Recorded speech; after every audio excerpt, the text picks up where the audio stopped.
And welcome to our April edition of From the Archive, a British television live chat. My name is Greg Buchan, and thank you very much for joining me this afternoon, tonight, wherever you are. Also, one of the things I'm going to learn to do is learn how to tell time in the UK, because I thought with the time change that you all just had that it changed the time between the US and the UK, and boy, was that wrong. So thank you very much to Jaz, first of all, for making sure that that we got it right. Oh my goodness. It's always embarrassing, but what can you do? So tonight, I'm really excited. This is something I wanted to do for a while. And I never really thought that I was going to have the opportunity to do so, because I knew that this wasn't really something that was probably going to be talked about anytime soon. And I just was very, very much wanted to talk about the show, but then we decided to go into the restoration as well. And what we're talking about tonight is the Avengers, which is hands down one of my absolute favorite television series. It's one of my earliest British television memories growing up, watching it on a station here in Minnesota, from a small town in St. Cloud called KXLI. They used to run the Avengers, and they were running mainly the black and white Emma Peel, the color Emma Peel, and then finally the Linda Thorson episodes. It wasn't until A&E, Arts and Entertainment, started showing the Avengers that they showed it from the beginning, or at least the beginning as far as they could go. They showed it in production. No, they showed in broadcast order, actually, with Mr. Teddy Bear. And that was the first time I ever even knew about Honor Blackman. So there's a lot of really interesting background to that from a U.S. perspective. But what we're going to be talking about mainly today are those Studio Canal Blu-rays, the Optimum DVDs. We're going to talk about the restoration of that. We're going to talk about a lot of different things with the Avengers. And folks, don't forget, this is your forum as well. If you have questions tonight, make sure, first of all, as I shouldn't even have to say this, make sure that they're kind, respectful. If I find anyone not being respectful, you're just going to be booted off, but I know that's not going to be an issue with anyone here. But I'm going to say, though, that questions are welcome. Just make them good questions, and let's have an amazing time, because I am so thrilled to have on with me today Mr. Jaz Wiseman. Jaz, how are you doing? I'm all right, thanks. Excuse a bit of a croaky voice, but other than that, yeah, all good, thanks. Well, that's okay. That's fine. What's the weather like then? Is it croaky voice weather over there, or what's going on? No, it's all right. It's just, well, it's nighttime now, so it's not raining. Just dark, pretty cold, but that's all right. Like my heart. So that's good. I'm glad we have that taken care of. Now, one of the things I wanted to talk about for a long time, and it's interesting, the parallels between US, the Avengers in the US, the Avengers in the UK. And I'm thinking from, in some ways, a broadcast standpoint, but I'm really thinking from a home media standpoint, that from the time that the Avengers was getting a release in the UK on VHS, from the very start, it was they were licensed. They were fully licensed. That wasn't the case in the US. We'll talk about that here in a couple minutes. But before we even get into all of that, there's kind of a curse that you kind of want to talk about a little bit, right? Yeah. Well, I'm not religious and I'm not superstitious or anything like that, but I do think there is, like, for want of a better word, a curse with the Avengers TV series.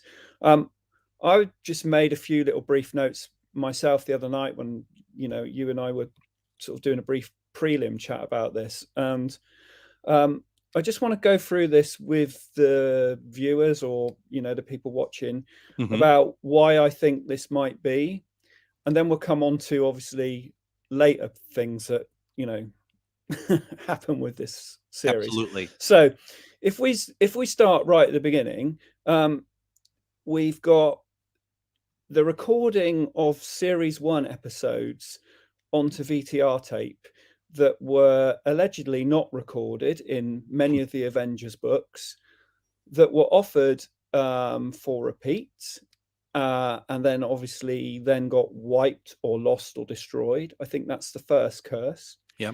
The second one is the loss of Ian Hendry in the ITV strike. Now, I know that obviously meant that we would eventually get Honor Blackman, but at that point, it was seen a bit of a disaster, really, by the production team. We've got the death of an actor during a live broadcast. Peter Bowles' 1 second sight. I mean, talk about, Unbelievable. being Yeah. unbelievable.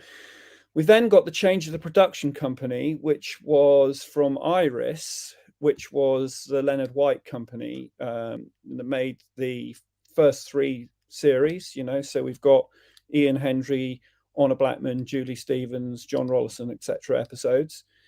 Now, when that ended, when that last episode of the Avengers of Series 3 went out and Honor left to go and do Goldfinger, all those people working at Teddington were under the impression that the Avengers had ended forever. So there wasn't going to be any more Avengers. Mm-hmm. That's according to some of the people that I interviewed along the lines when we were doing the DVDs and stuff. Sure. But then, of course, it was, I don't know, revamped or whatever. It came back for another series on film with Brian Clements and Teleman Productions, Albert Fennell. And that moved from, if we call it videotape, live, whatever, to film. So I do think there was a curse with that. Then there was the original Mrs. Peel casting, Elizabeth Shepherd, who, again, I tracked down and interviewed. Things obviously didn't go too well for her. So those episodes were there that were partly filmed or completed or whatever, then scrapped and lost in the ether forever. We'll never see any footage of that. I've searched high and low. We've then got the removal of Clements and Fennell when it was quite successful, and the appointment of John Bryce by ABC. So there's another sort of issue there. We've then got ABC losing its franchise, another big one. Yeah, that's huge. We've got the continued, from there, we've got the continued ownership changes and loss of film assets. And so we've got issues there, which I'll go on to the next one, my next kind of point, which is the stills. So those people, I mean, I'm not sure how familiar people are with the stills with the Avengers, but basically the stills for the series are primarily held at Pinewood, but the BFI have got thousands, literally thousands, and I've seen them all from doing the calendars and then getting some for the DVDs.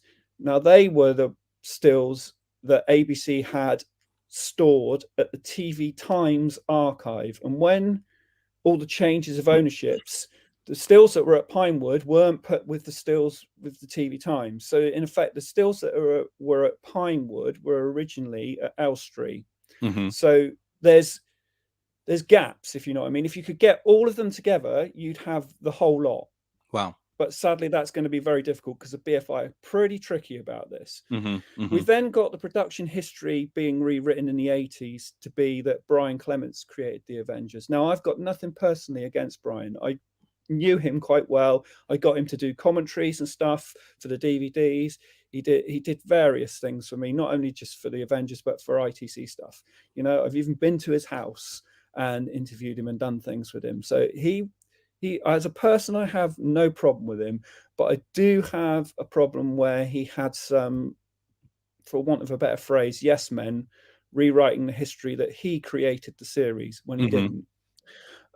We've then got the videotape releases, which were very poorly managed and had a bad release strategy. So you get one episode of Emma in color and one in black and white, or then it jumped to black and white and then it jumped to Linda. So they weren't like box set releases. It was just real sort of scatter approach.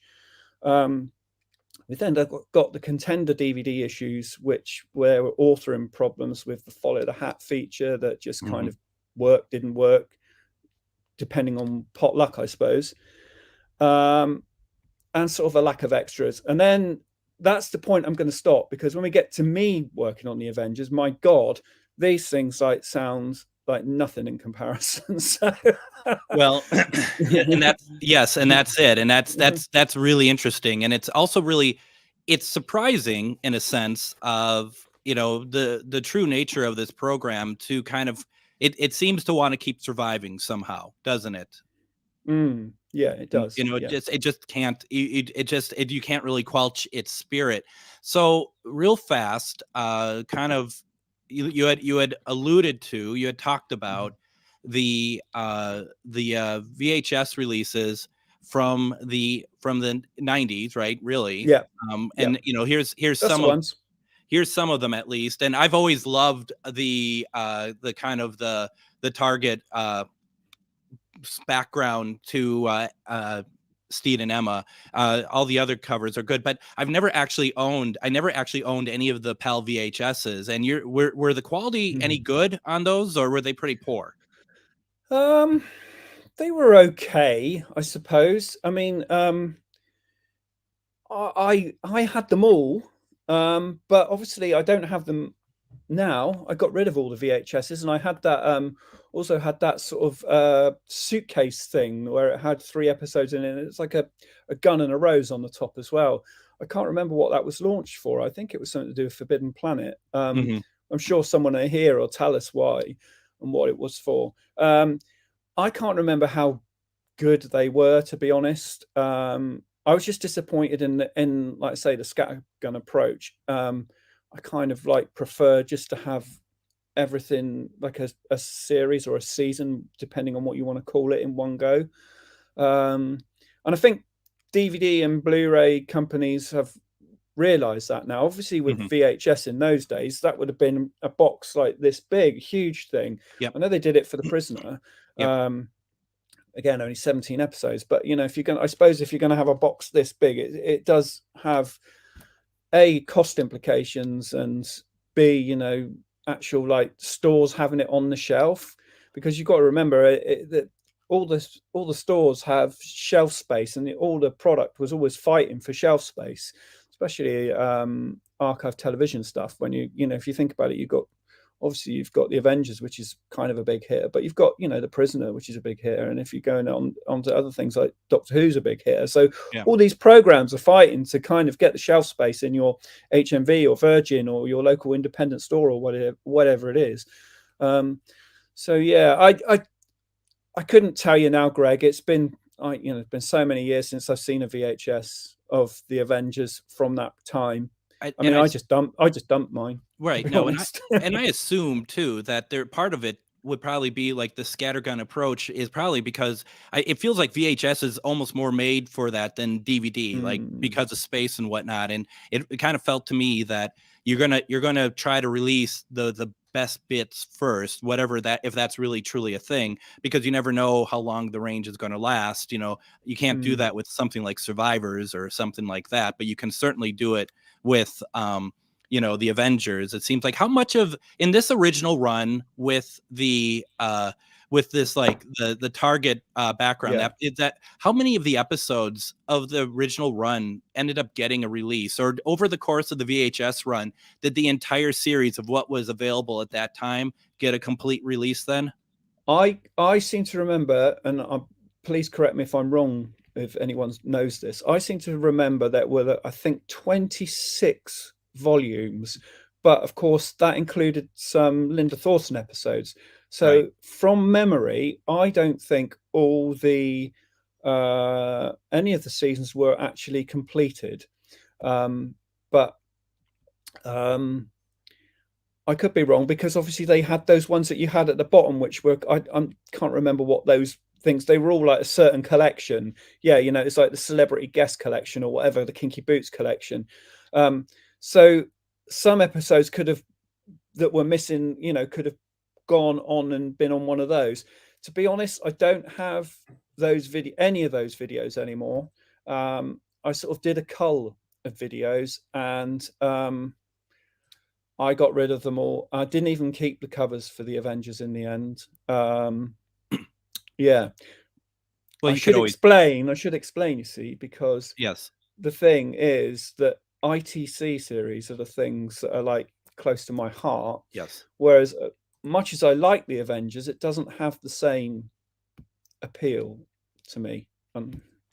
Right. Some Which people is, might see that as sacrilege, I suppose, but well, there we but go. it's that's going to be the funny, interesting part about that, isn't it? Though, because I mean, your what you've ended up doing with the Avengers, though, is far exceeds, I think, what anyone would ever expect. So we have these in the UK. In the US, in the US, our VHS range looked a little like this, and Yeah, I'm familiar with this, some of those because yeah, yeah. some UK dealers would say, "Oh, yeah, you got to have this one. It's a great video," and you look at it and you think, "God, it looks so ropey." Yeah. Now it says on there, and I'm trying to read it. I read it early. Basically, it says in that little splash at the bottom of each of the covers, it says that it's been recorded at standard speed on a licensed shell. Okay, so if that's what you need to know whether or not you want to buy a release, that's what that is. What does that mean? It took me years to figure out, but I think what they mean is that maybe there is this incredible thing in the 80s on for US VHS market where they wouldn't use official VHS VHS tapes or something, perhaps, because Right. these, my first thought was, oh, are these on like clamshells? And they're not. They're cardboard. um Yeah. but yeah, it was it certainly was one of those things that this was our only way for a long time to get it, apart from the A&E run, and also if there's any syndicated stations that were running it. Quality would obviously not be great in any of these cases, but I remember after, like, in the mid 90s, they weren't being shown anywhere before the DVD releases started up, and I was really hankering to get to watch some of these, and it was really hard to find anything. I was really upset too, because that's when I first got my first job and everything, and I thought, here I go, I have the money. And I felt the same way about the Blu-ray sets too, when we were waiting for them to come out.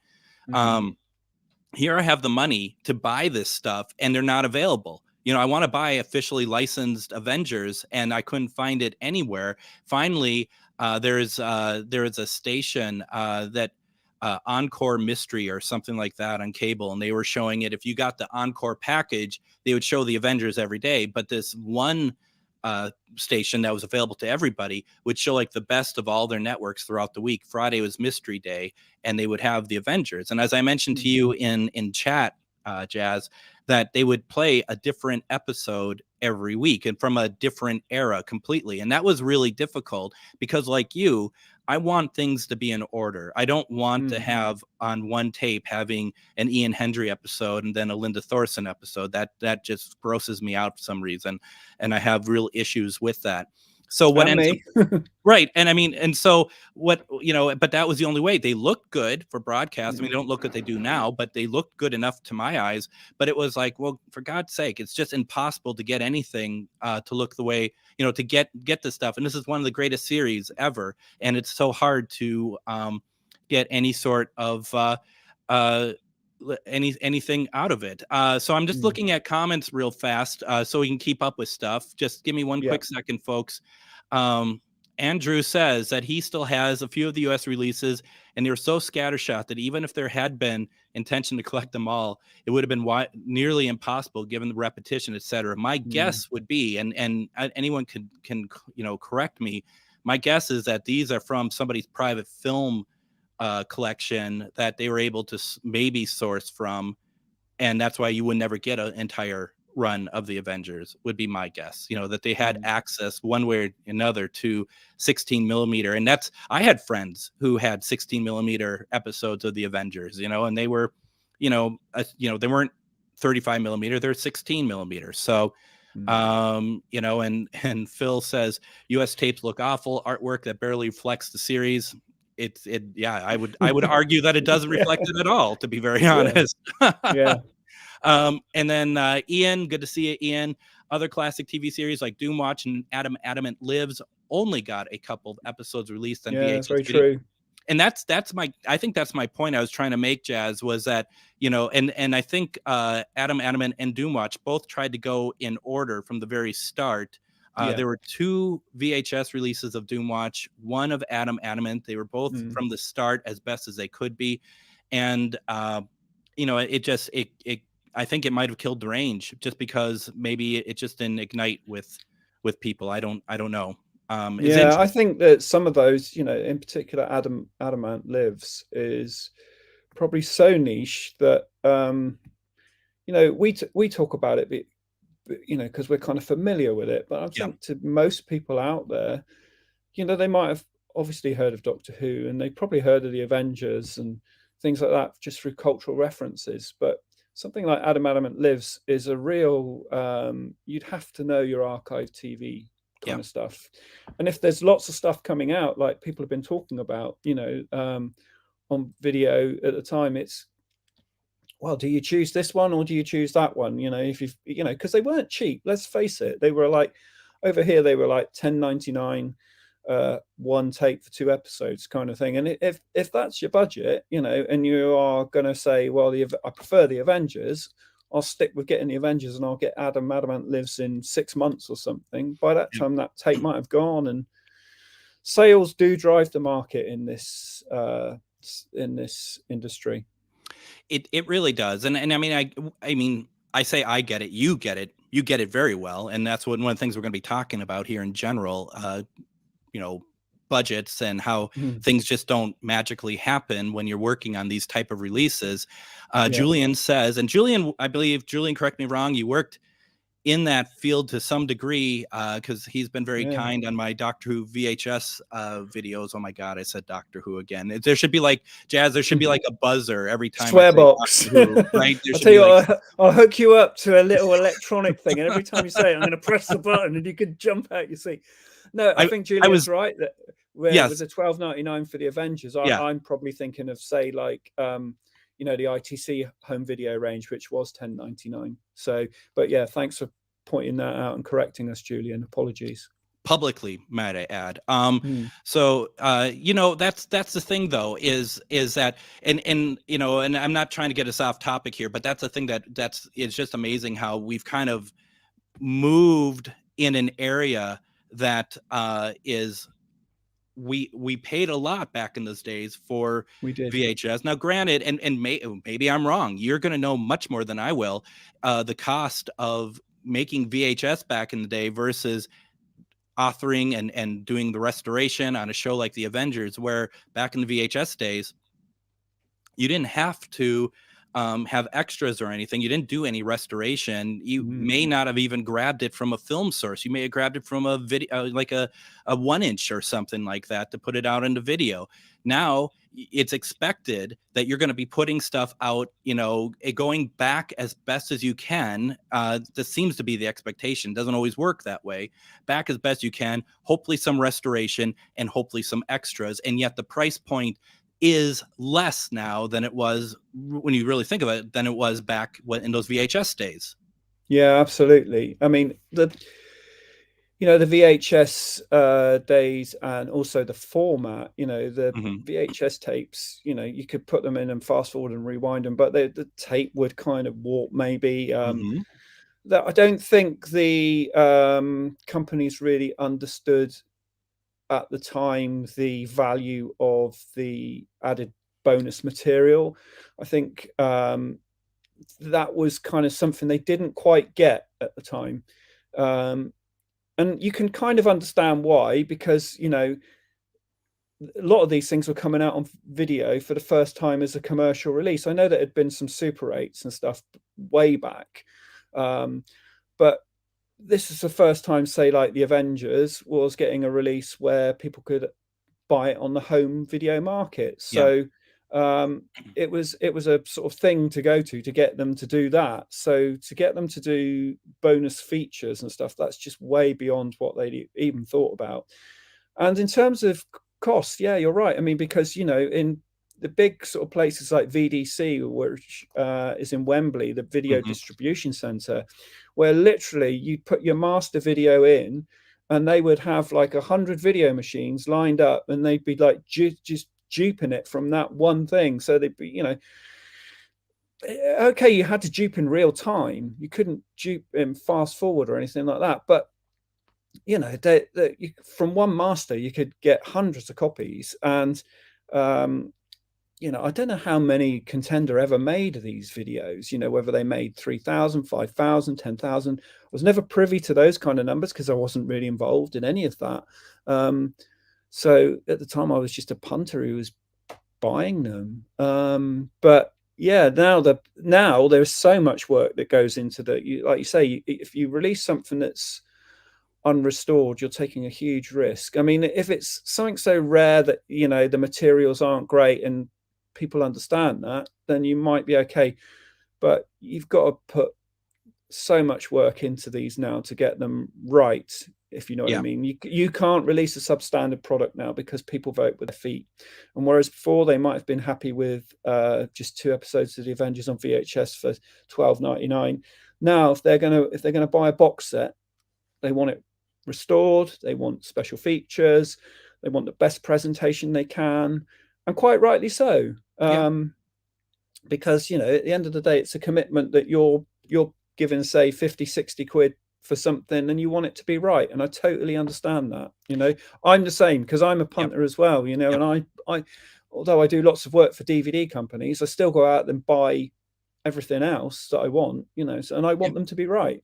Well, and it's just in the world we live in now, when we get something that's on physical media, I think our first instinct is like, this is probably the last time for those Mm, of us who want to have it on physical media opposed to streaming something. And I can't stream the Avengers around here at all.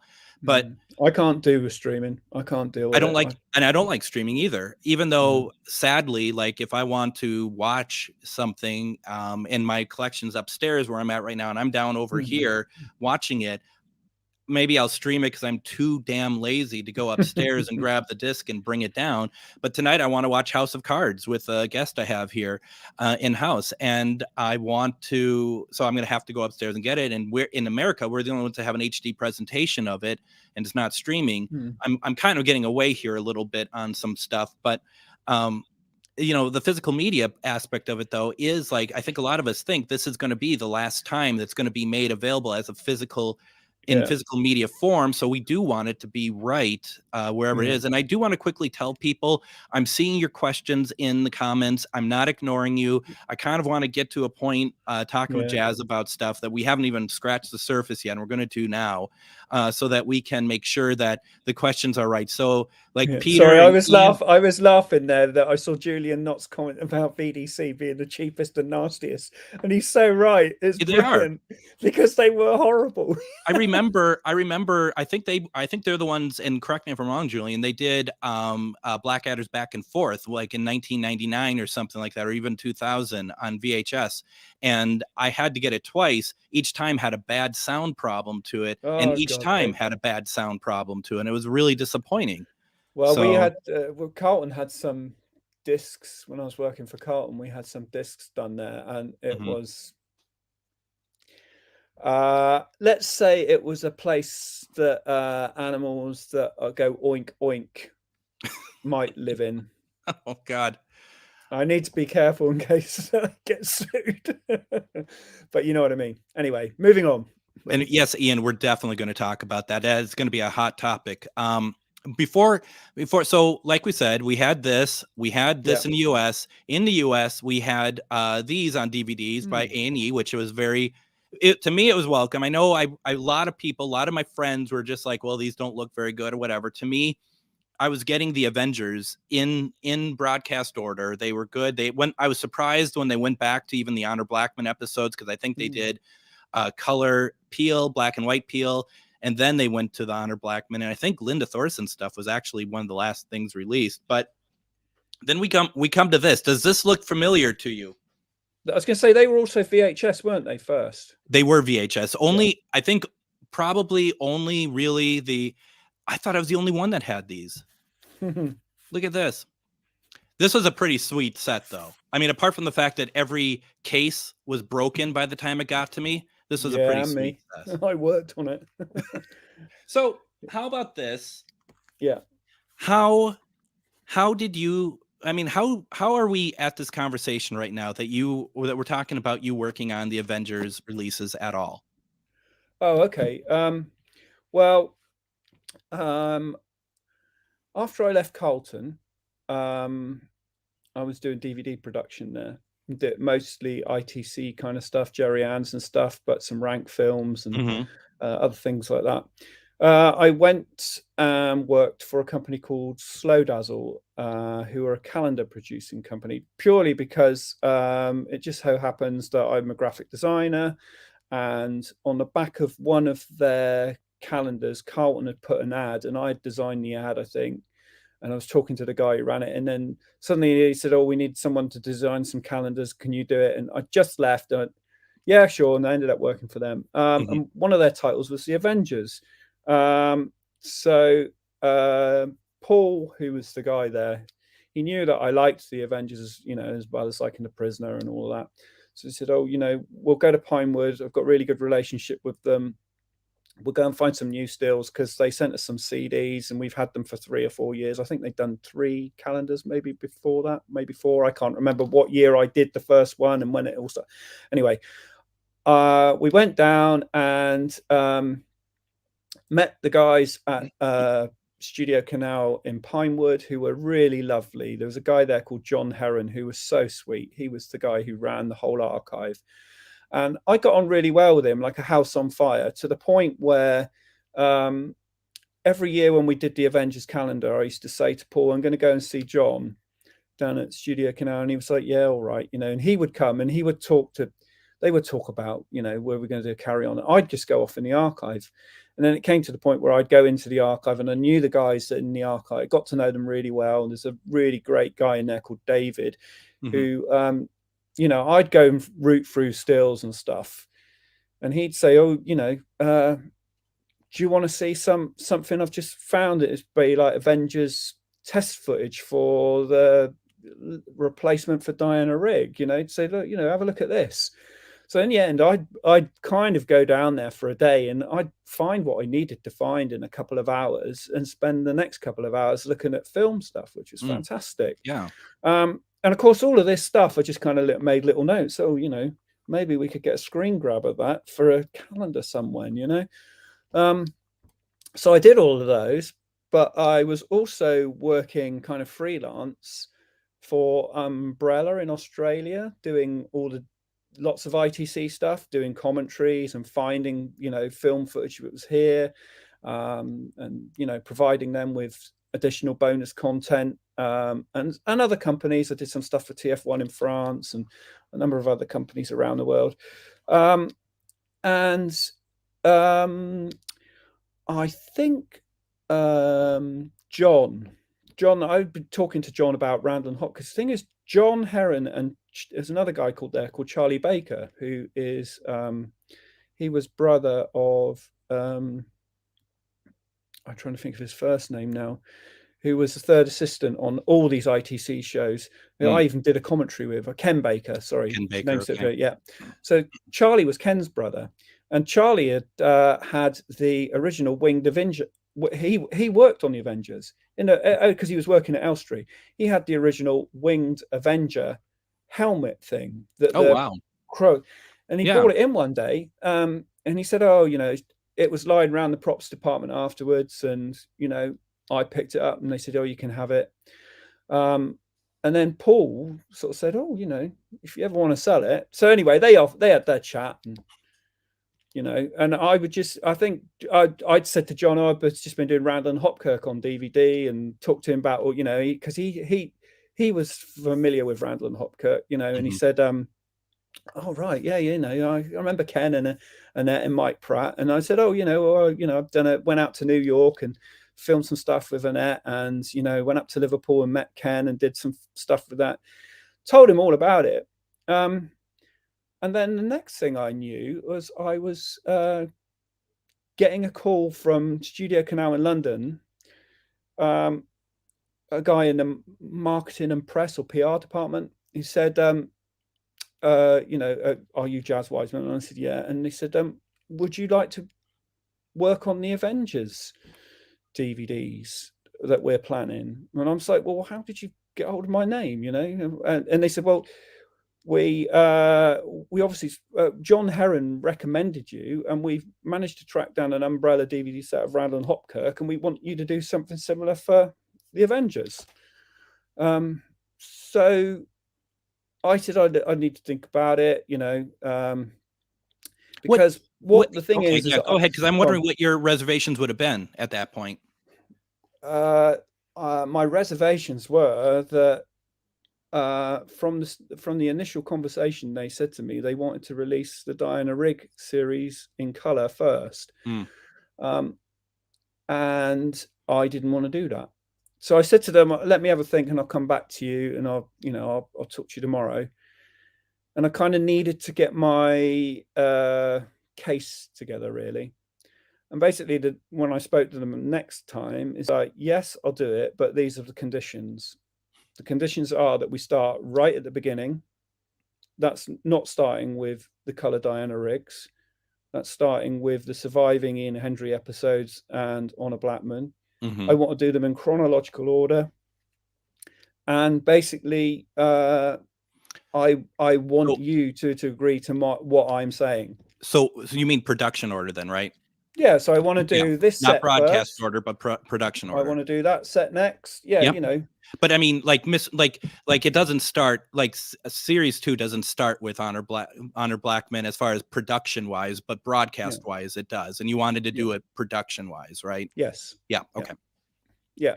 So there was some and ahhing on their part, because what you have to remember is that Studio Canal in London, who are the people who contacted me, they kind of beholden to Studio Canal in Paris. Now, Studio Canal in Paris is a very different beast to Studio Canal in London and Studio Canal in Pinewood. Studio Canal in Pinewood, which is the old guys, were absolutely brilliant. They would do anything that I could ask or request. Studio Canal in London, there was a couple of really good guys who kind of fought my case with Studio Canal in Paris. But Studio Canal in Paris you're dealing with a huge multinational that only see I say pound signs, but I can't even remember if it's euro then, probably was. They only see the money, really. And they're very, very difficult to deal with. So yeah, after I said, I'll come up as well. So I went up to London the next week, and I took the Contender videos, DVDs, sorry, because I had the Contender sets, and I just wanted to show them a few things, and sort of said, this is kind of what I don't want to do. And I took the Randall and Hopkirk set, and I showed them that, and I said, this is kind of what I want to do. And they got it, to be fair.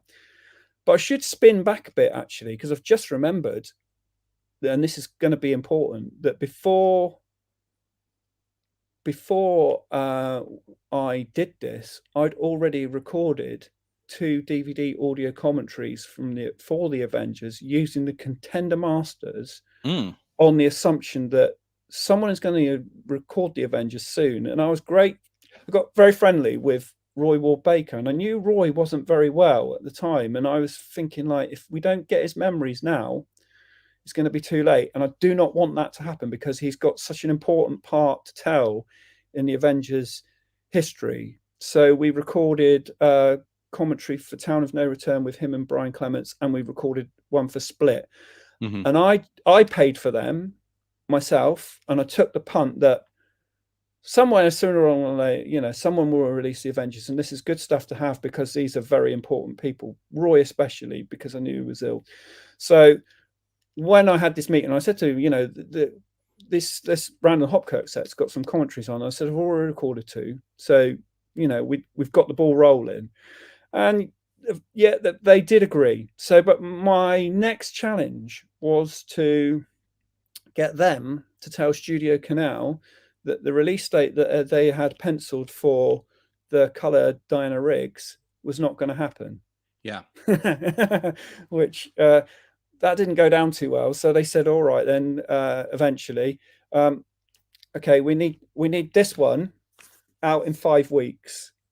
And I'm like, you are kidding me, I haven't even started on it yet. I can't do it in 5 weeks. So yeah, well, again, see, now this is the next thing. Then I had to go to Leonard White. I didn't know Leonard at the time.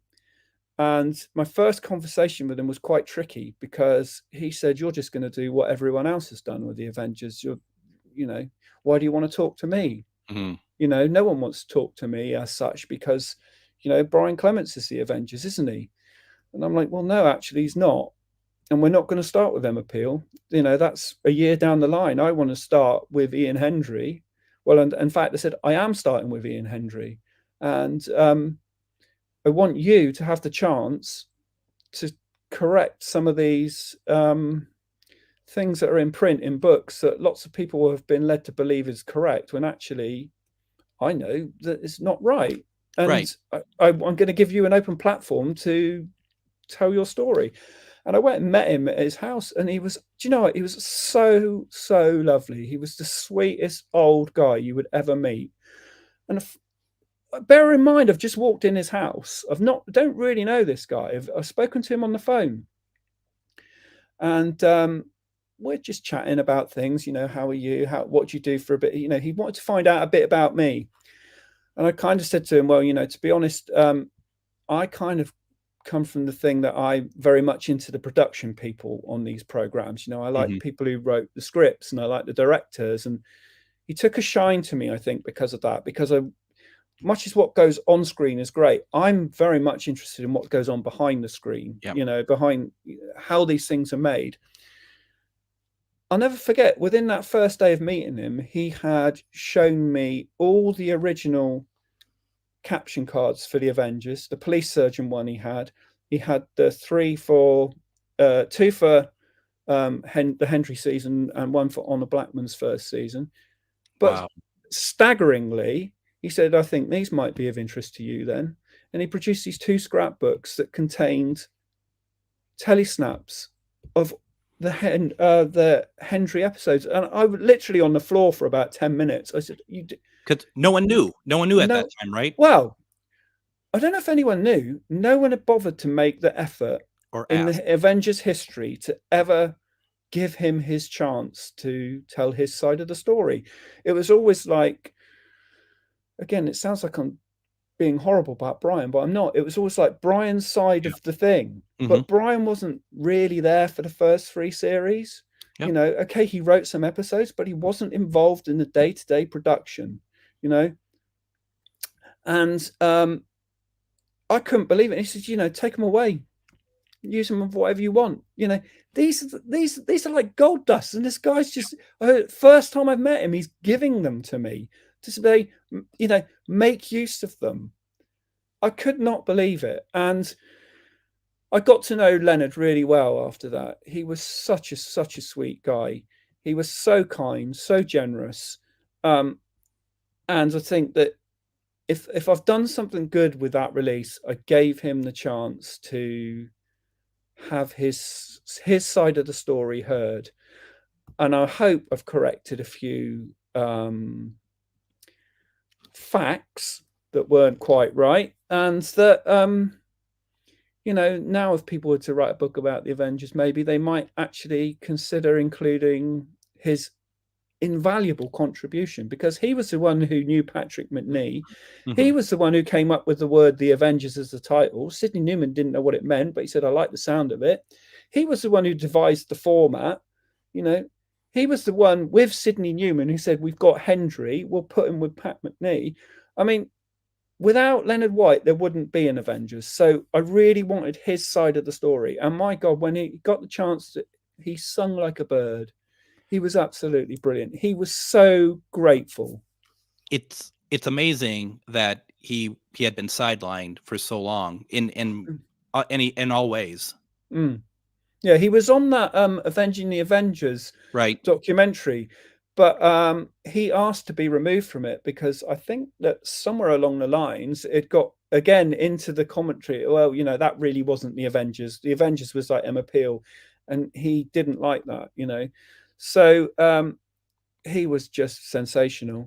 He was absolutely brilliant, and he had a razor sharp memory. He could remember all the names of all the actors, writers, directors. He gave me, I mean, he was, you know, I'd tried for years to get in contact with Peter Hammond about the Avengers. No, not talking about it. Soon as Leonard got in contact with him and said, "Can you talk to Jaz about the Avengers?" He was like, "Okay, no problem." And I spoke to Peter Hammond. He said, "I don't want to do a DVD commentary. I don't want to do an interview, but I'll talk to you on the phone about it." I spoke to him, and that kind of 20-minute conversation I had with him, I was like, wow, you know, he told me a lot of stuff there that no one's ever kind of, you know, because he didn't really want to be involved with That's incredible. that side. Because one of the things he said to me was when the Avengers went to from videotape to film, the Avengers died for him. And he said there was nothing I could like about the Avengers on film, or nothing I could love, I think, about the Avengers on film. And that was a huge statement, I thought. It's It like, is. you know, this is the guy that created that visual style. As soon as you go from working in the confines of Teddington to being like a film, nah, forget it. He didn't want it, do anything to do with it. And, you know, I mean, I think that's why he felt for a long time he wouldn't want to talk about it, because everyone just wants to talk about Emma Peel. Emma Peel this, Emma Peel that. So I'd just like to talk about Emma Peel now. No, I'm just kidding. I'm totally kidding. Let me ask you this, Jaz. Any of the stuff that you sent me, is that also from Leonard, such as the memo that was sent over? Is that from him as well? No. That memo that you're about to screen or show or whatever, this memo came from all people. I need to be careful. Should I say his name? Okay. If he sues me, he sues me. It came from the person who wrote all those Avengers books. It was in his archive. He donated it to someone when he went overseas.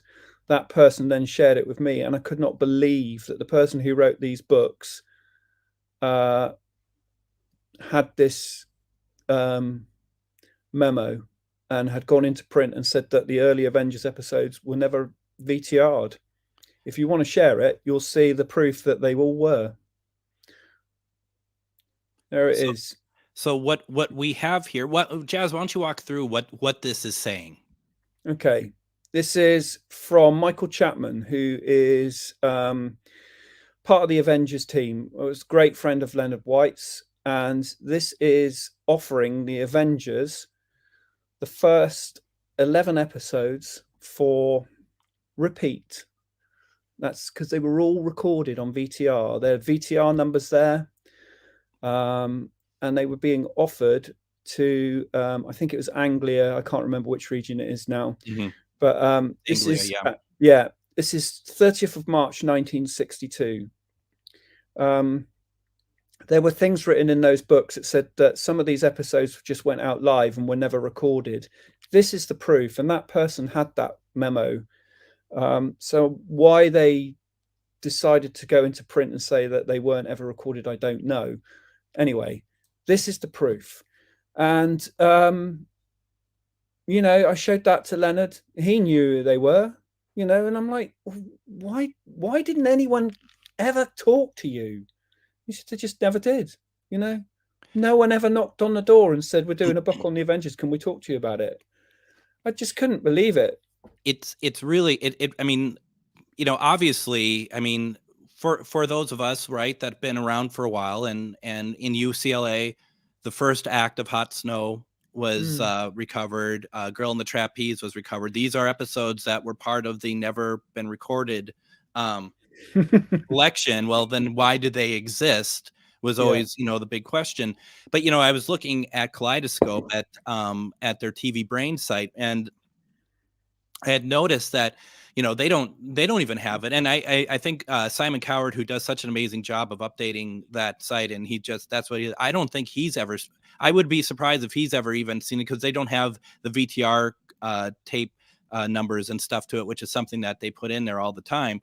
So, I mean, this is really something, you know. This is really pretty incredible to think that these things did not just get broadcast into the ether, but they did exist for some time. And what, I mean, I don't know if you would know this, but I mean, considering that Hot Snow, obviously, and Girl the Trapeze, that they were telerecorded. Do you think that it's possible that all these were telerecorded at some point and just got Yeah, lost?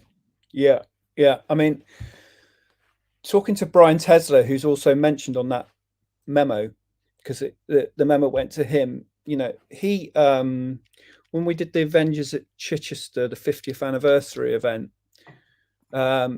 he said to me, if you ever find one of those episodes again, I'll buy you a meal, Jaz. You know, it's like a challenge. Very sweet of him. And I said, well, I don't know. And he said, well, they were all there. They all existed, you know.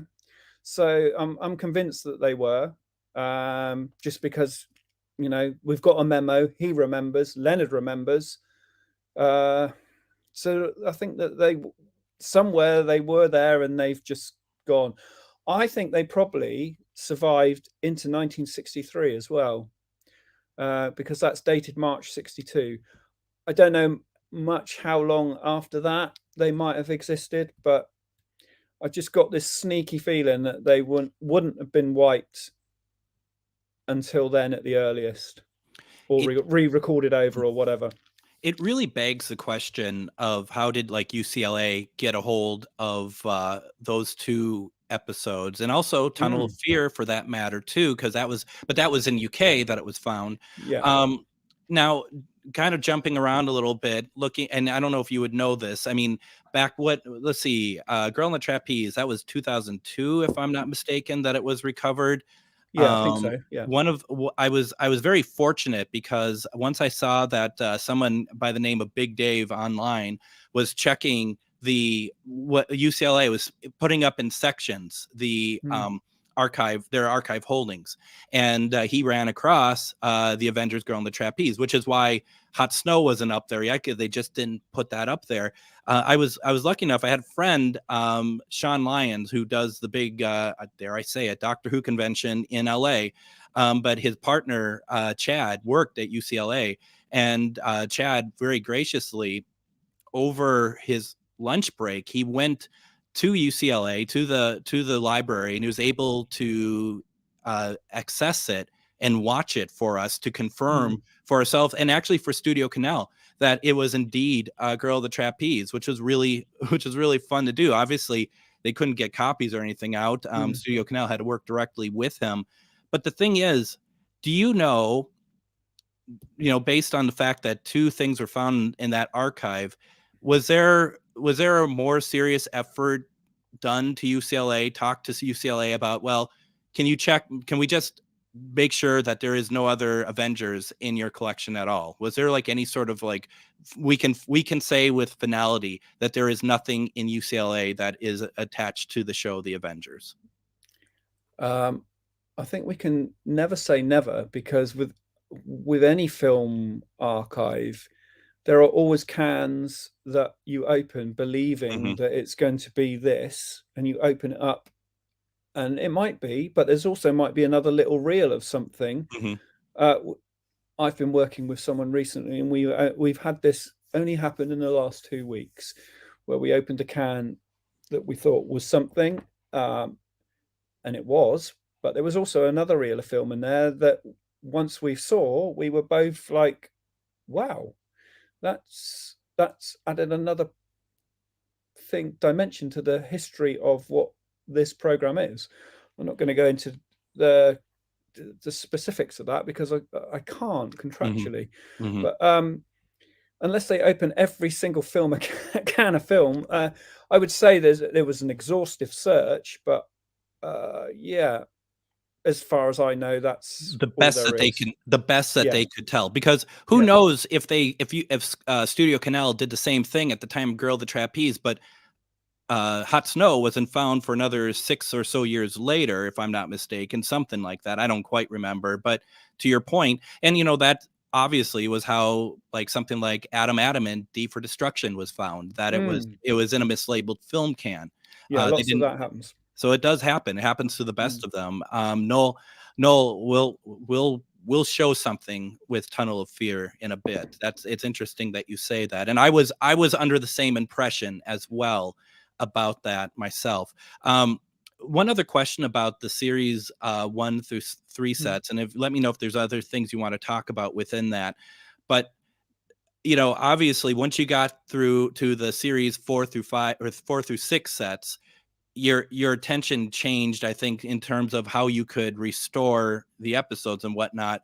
What were you given? Do you know what you were given for those telerecording episodes? Were they rescanned, or were they just what existed, and restoration work was carried out from there? Or just kind of curious I think they look better than that certainly my A&E sets, but at the same time, I'm just curious what work was done on it.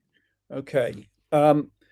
I can't tell you exactly, because obviously the Studio Canal Paris were not going to let anyone like me privy to a lot of their information.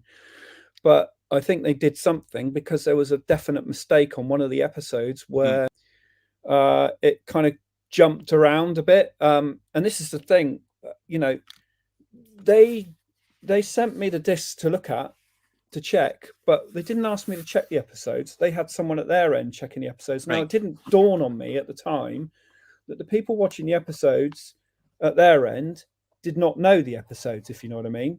So they wouldn't know if a scene is out of order. Right. I'm just trying to see which one it is. I can't remember which one it was off the top of my head. Someone on here will tell us.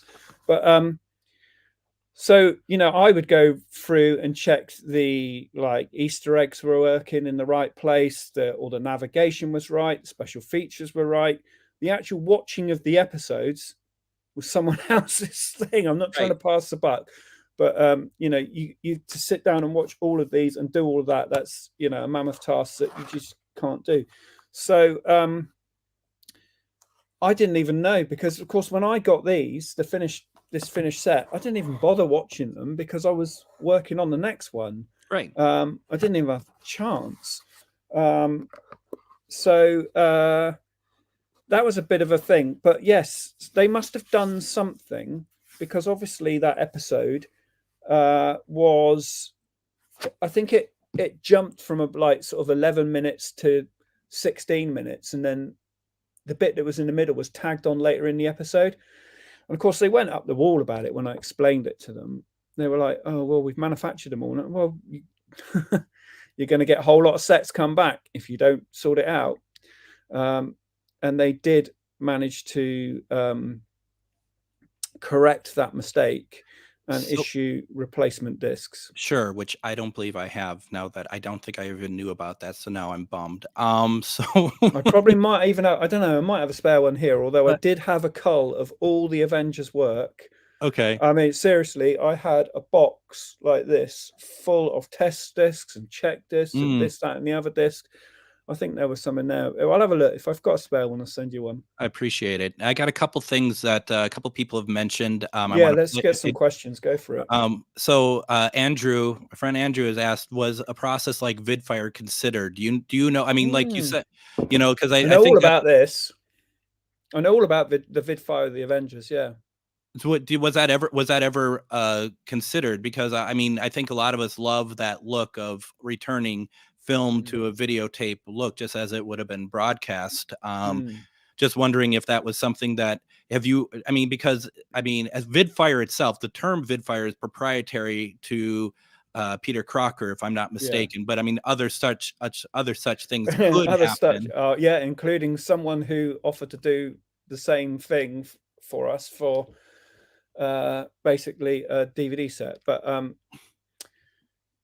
so with VidFire, I talked to Studio Canal in London about this, because bearing in mind, Studio Canal in Paris would not understand this process at all. Okay, we need to think about this, because VidFire, when it is applied on Doctor Who, I'm saying that now. Right, I don't have to explode because of it. Yeah. When you think of a Doctor Who release, there is probably 4 or 6 episodes, sort of thing. So it's kind of like 2 or 3 hour process. When you have 26 episodes, that's 26 hours of VidFire. it's financially unviable to do.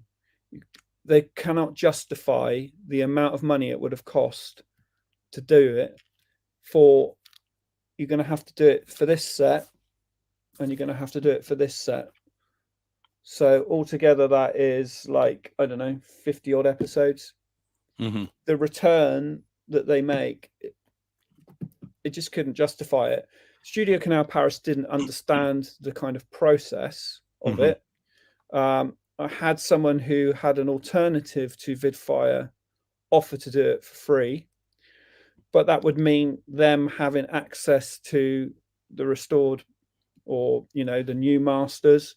There's no way that Studio Canal were going to let that happen.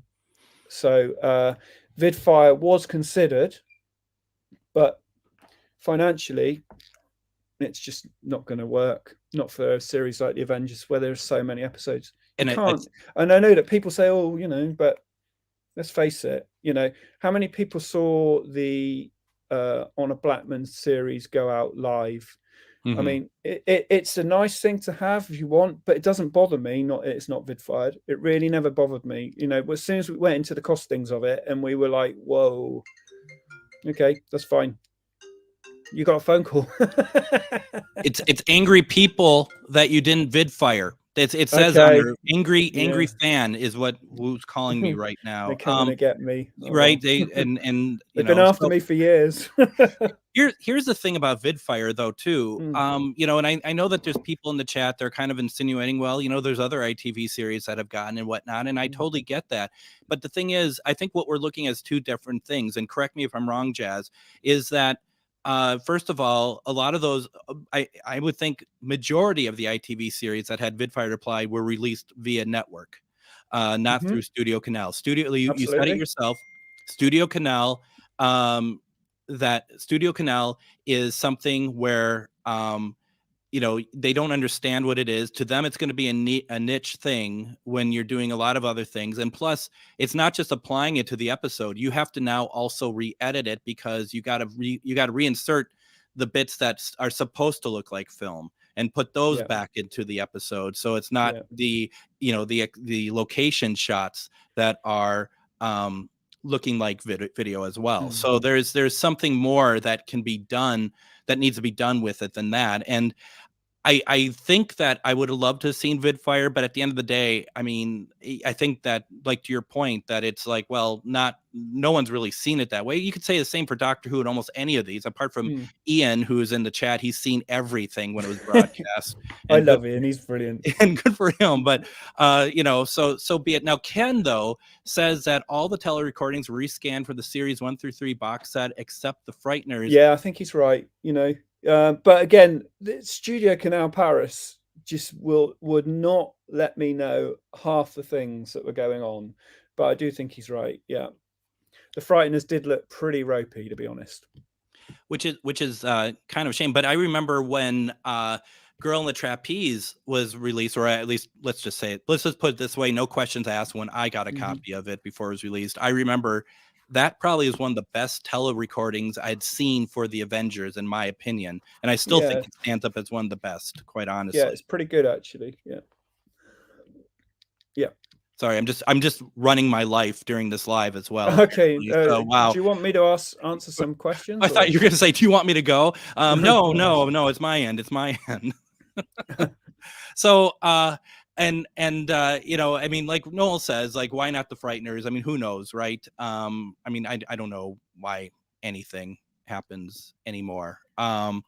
Now, here's something I want to bring up too while I'm looking through questions, is the fact that it shouldn't go unnoticed. First of all, you have all these, there's like a lot of extras and stuff that are on all these sets, seasons 1 through 3, but also the stuff like the TV time covers, the extensive stills gallery, the scripts, 2,500 images, in this set alone. I had to fight tooth and nail to get them on. Yeah, they thought a stills gallery was 12 images. And there's more that aren't included. I mean, I've got every image from Studio Canal. I got every image I could out of the BFI, where that was tricky. but and I didn't get some of the images that are say like Holt and Getty, sadly, or Yep. a few other photo agencies. They just wanted too much money. But yeah, they thought that Stills Gallery was 12 images. I was just like, forget it, you know. And I was like, I'll go through every still and I'll do it and I'll put them in chronological order that we want them shown and all of that. And I didn't really have enough time to do it on the first set because they gave me such a ridiculous tight deadline, but I managed to sort of do it on the rest. So I'm just going to look, because to be honest, I've forgotten what we've done on all these. I only got these out this afternoon. Yeah, we did all those commentaries. Are they dusty like mine are at the top here? Like Yeah, they are. Actually. I haven't touched these in years, to be honest. Yeah, I mean, this I am really that's pleased beautiful. they did this. That is beautiful. This this scrapbook that was Leonard's. This is one of them. He had another one on the Honor Blackman one, but I mean, this is the thing that I was saying, that he knew the value of these. He knew that these telesnaps needed to be shared, and that was the thing. He wanted to share them. He wanted everyone to see them. He didn't want that just to be in his scrapbook and go to his grave and no one would have ever seen them. So I feel I did him. It was an honor to do them for him, to be honest.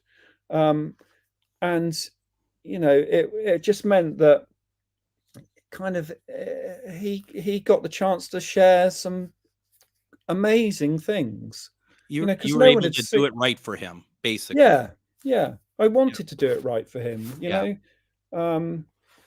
And yeah, there were, I can't remember all the commentaries. I'm just going to look. Then Martin Woodhouse, that was funny. I went to go and see Martin Woodhouse to do this commentary, and he said to me, and he lived in like a retirement kind of village complex, and he said, I say, do you mind if we do it outside? I was like, okay. So he's got all these birds tweeting in the background and stuff.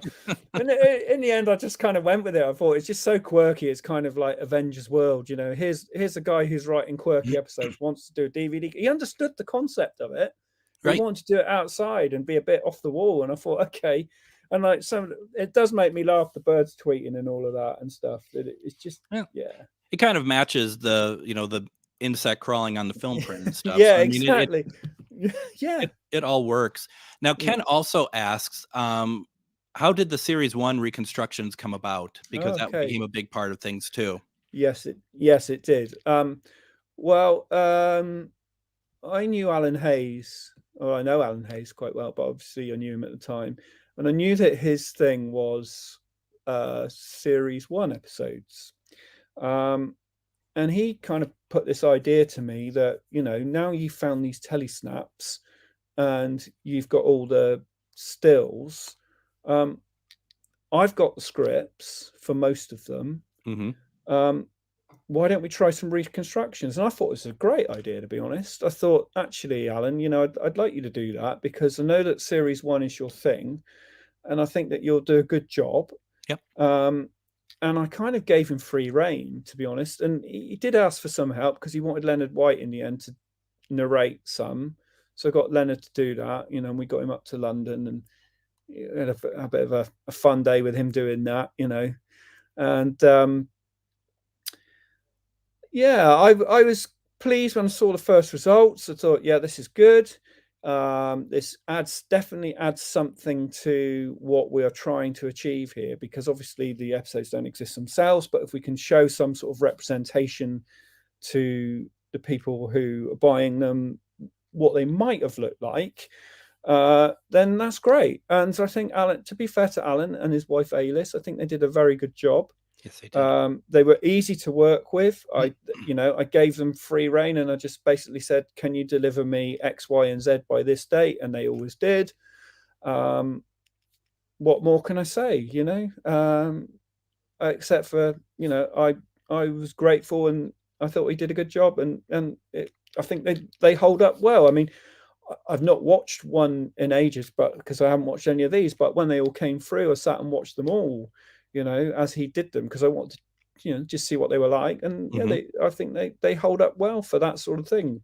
And that's one of those things too, where it's like, you don't get vid fired, but you get something that I don't think anybody would have ever thought was going to be possible, let Mm, alone the fact there wasn't telesnaps that we knew of existing, but mm, also the fact of money being spent in any form to create these reconstructions. mm. Yeah, and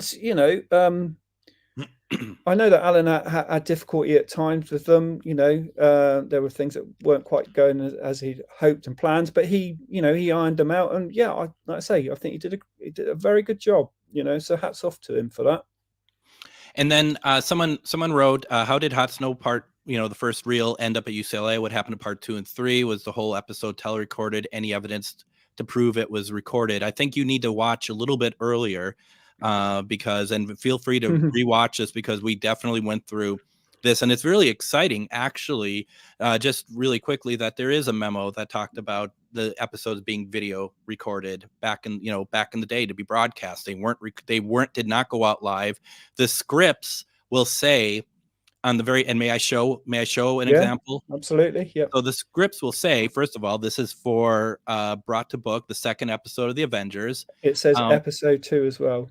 Yep, Note that brought to it's not it's not pilot episode part B. that's right. Yes. And then you scroll down, and it will tell us when the rehearsals are, when the recording is. And then this one, though, because I bet this is because this is a rehearsal script, right? Yeah, it's a Yeah, it's rehearsal rehearsed. script. Yeah, The air scripts will say when it's going to be recorded and when they're going to be broadcast. Like, I looked at yeah, my script for Hot Snow, and it will say it was, I think, the first air date, January 7th, if I'm not mistaken, something like that.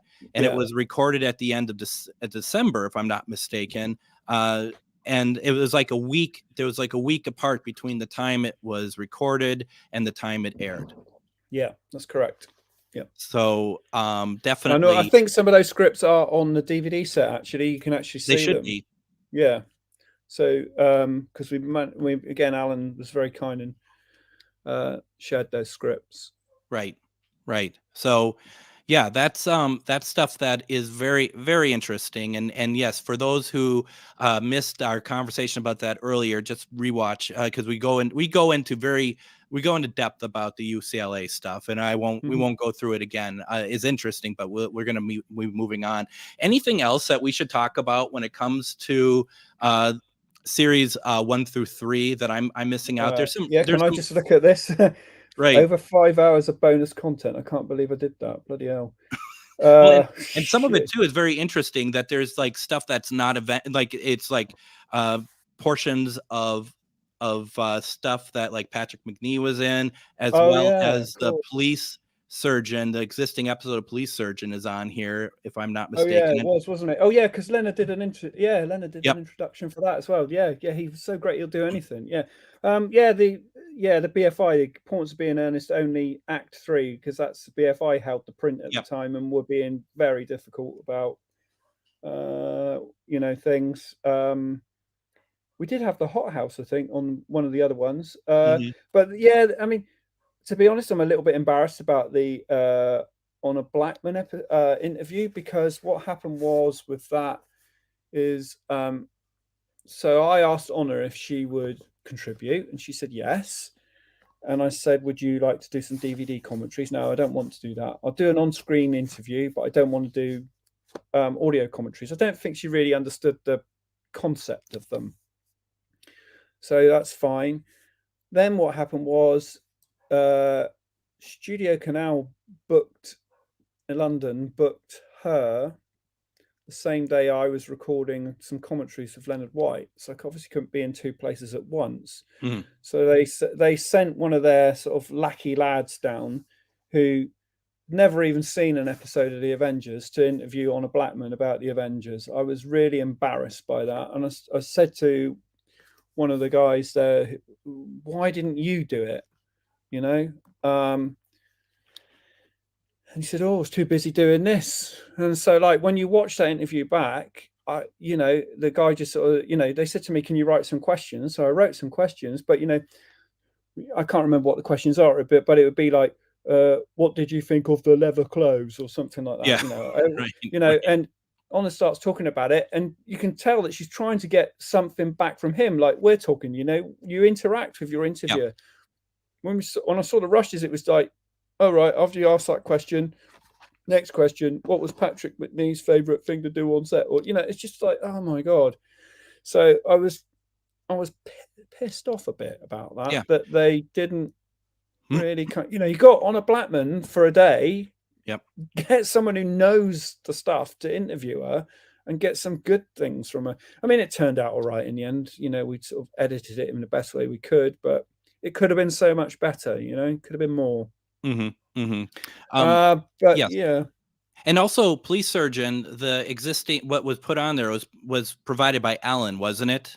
Yeah, Opposed to yeah, going. because it was shown on a Channel 4 TV Heaven thing, Yeah. and we couldn't find the where they got their copy that they were showing, so we had to go from VHS. And yeah, Alan very kindly came to the rescue there.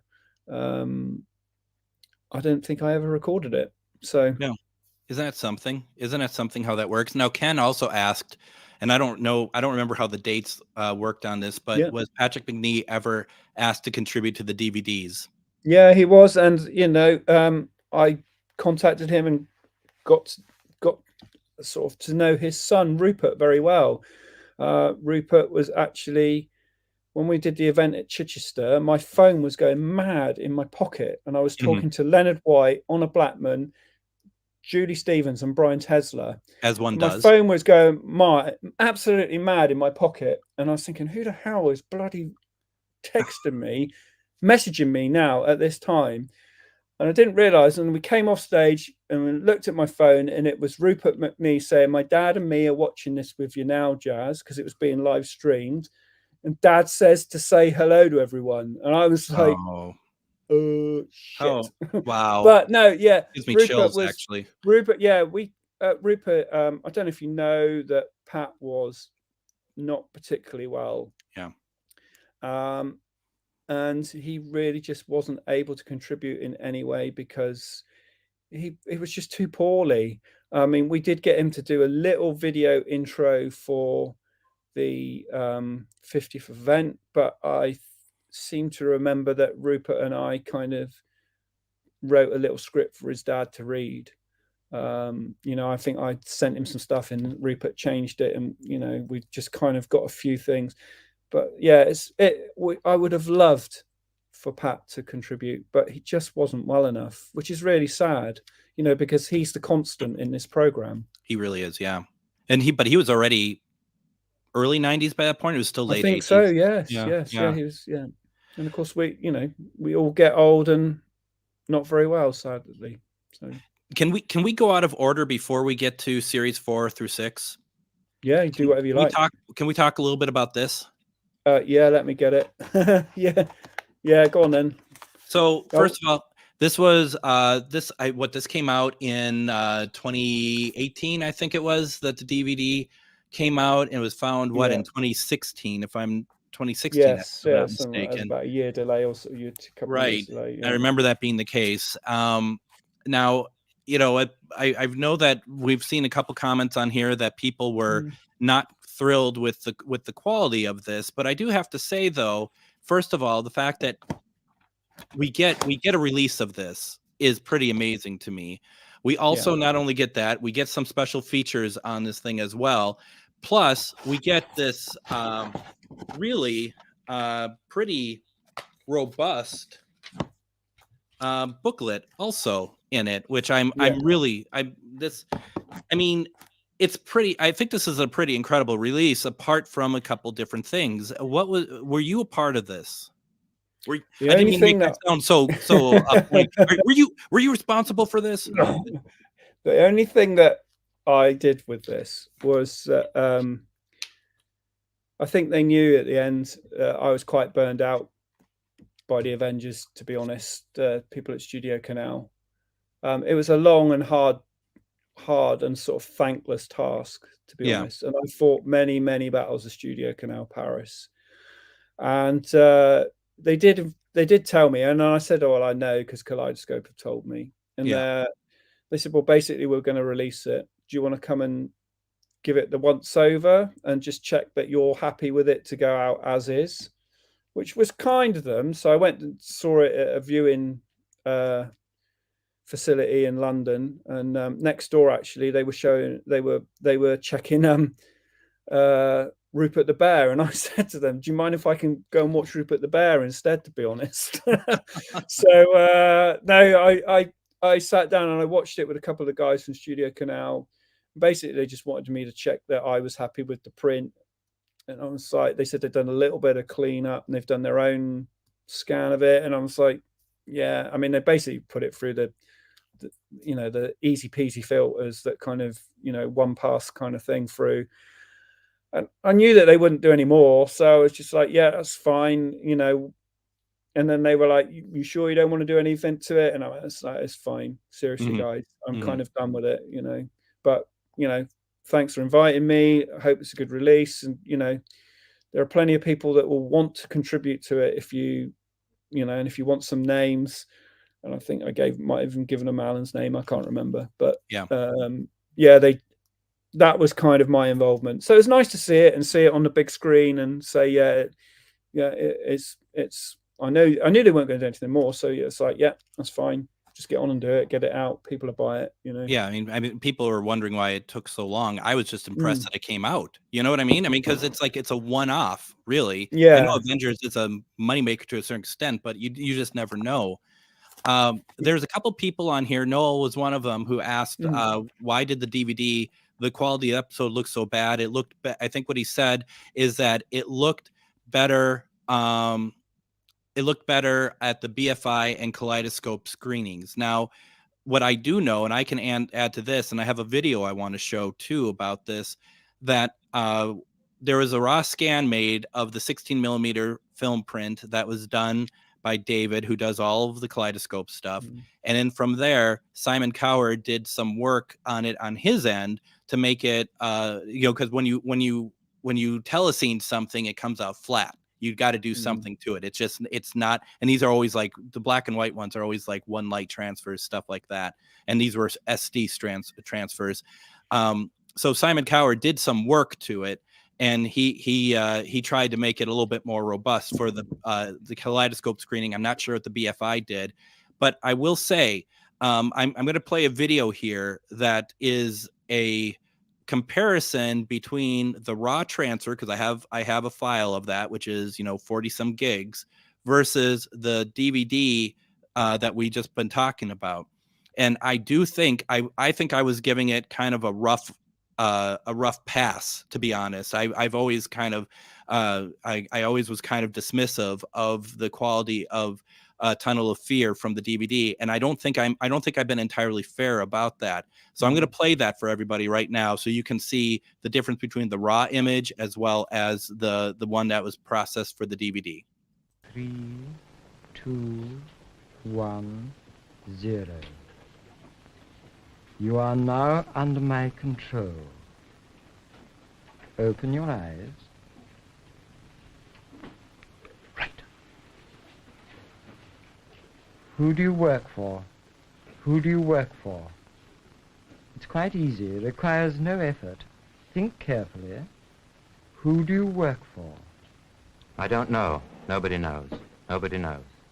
Ask him what he's doing here. Why have you come here? Why have you come?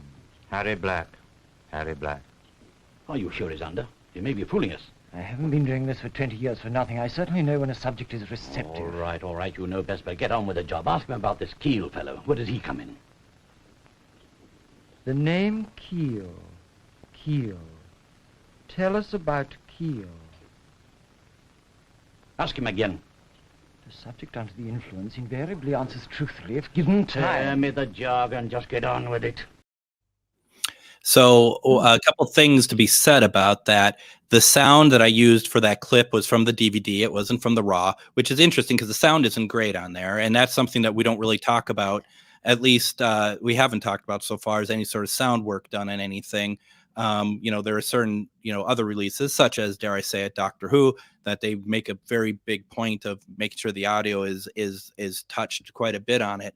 But the thing is, as you and I have talked about, that there's always more that can be done. There's always more that can make it look better. But at the same time, when I compared the two for myself personally, I was like, okay, this isn't as bad as I thought. I kind of thought it was like a blur fest. When I originally watched it, I thought they just kind of blurred out any sort of definition or any sort of like bumps in the print or whatnot. But it doesn't really appear to be that way at all, in my opinion.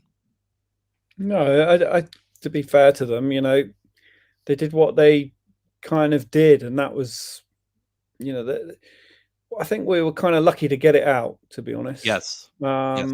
So, and they weren't going to go to too much effort. So, of course, like you say, they could have they could have got some audio people in and done some audio restoration, but they're just not like that, No. Especially with such a one-off. Yeah. Now, Mr. Nerdly Pleasures, if I may call you that, he asked about Vidfire and whatnot. Once again, I will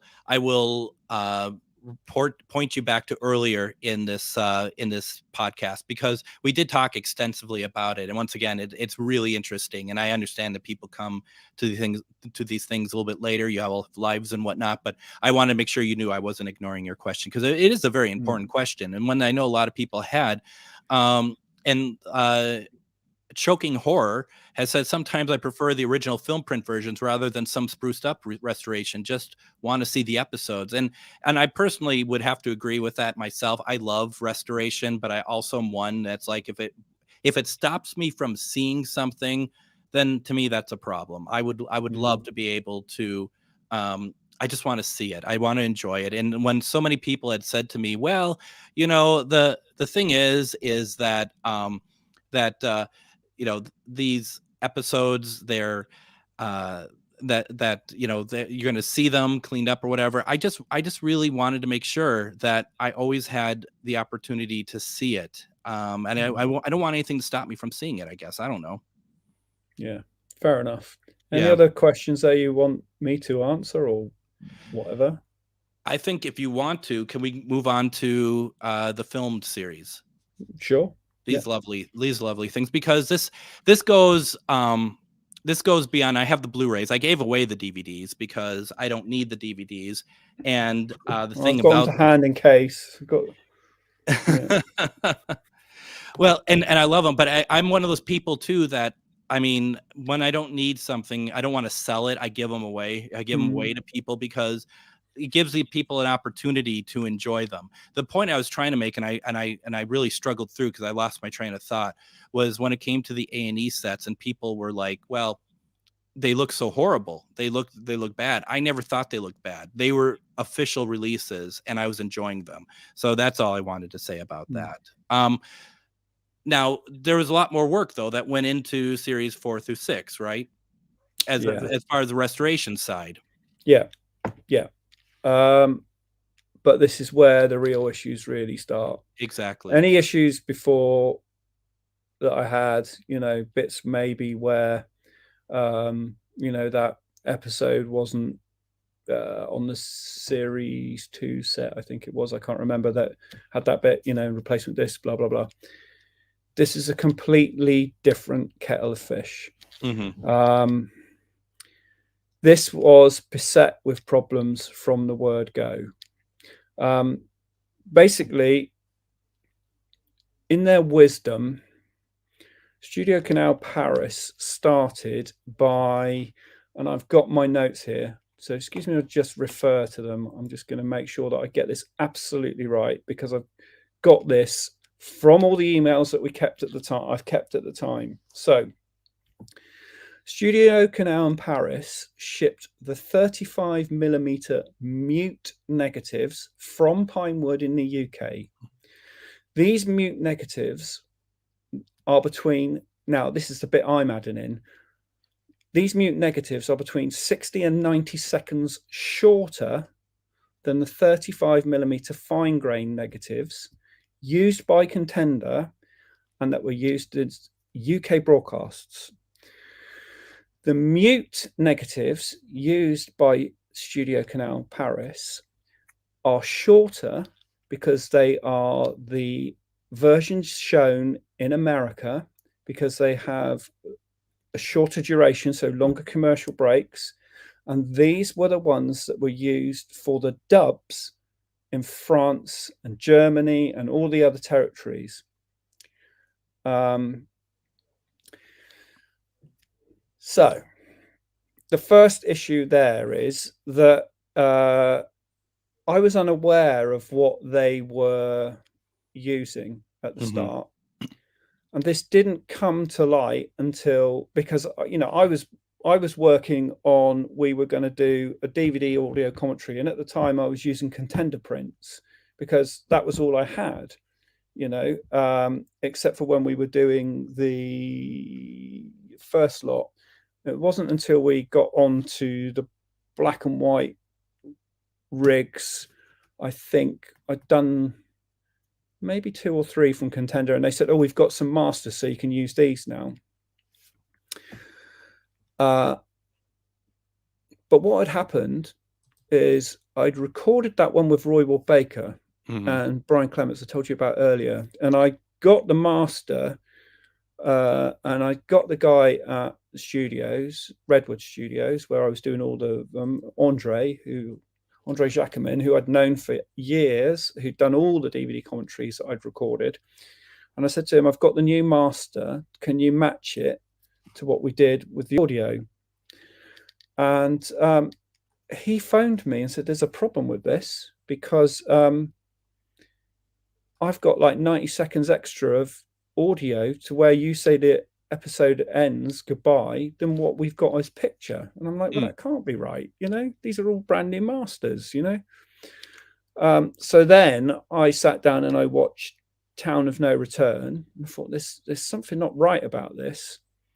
So then what I did is I put the Contender one on and the new Studio Canal one and ran them side by side, and it was only then that I was like, oh god, they've made such a balls up here.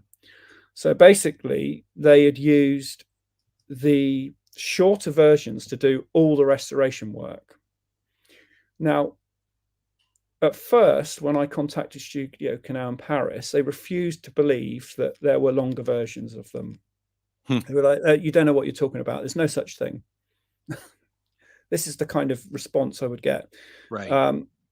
So I went to Studio Canal in London and basically said, unless this is sorted, I'm going to leave the project. And they were like, please don't, you know. So I sat down with them and showed them, and they were like, oh my god, you know.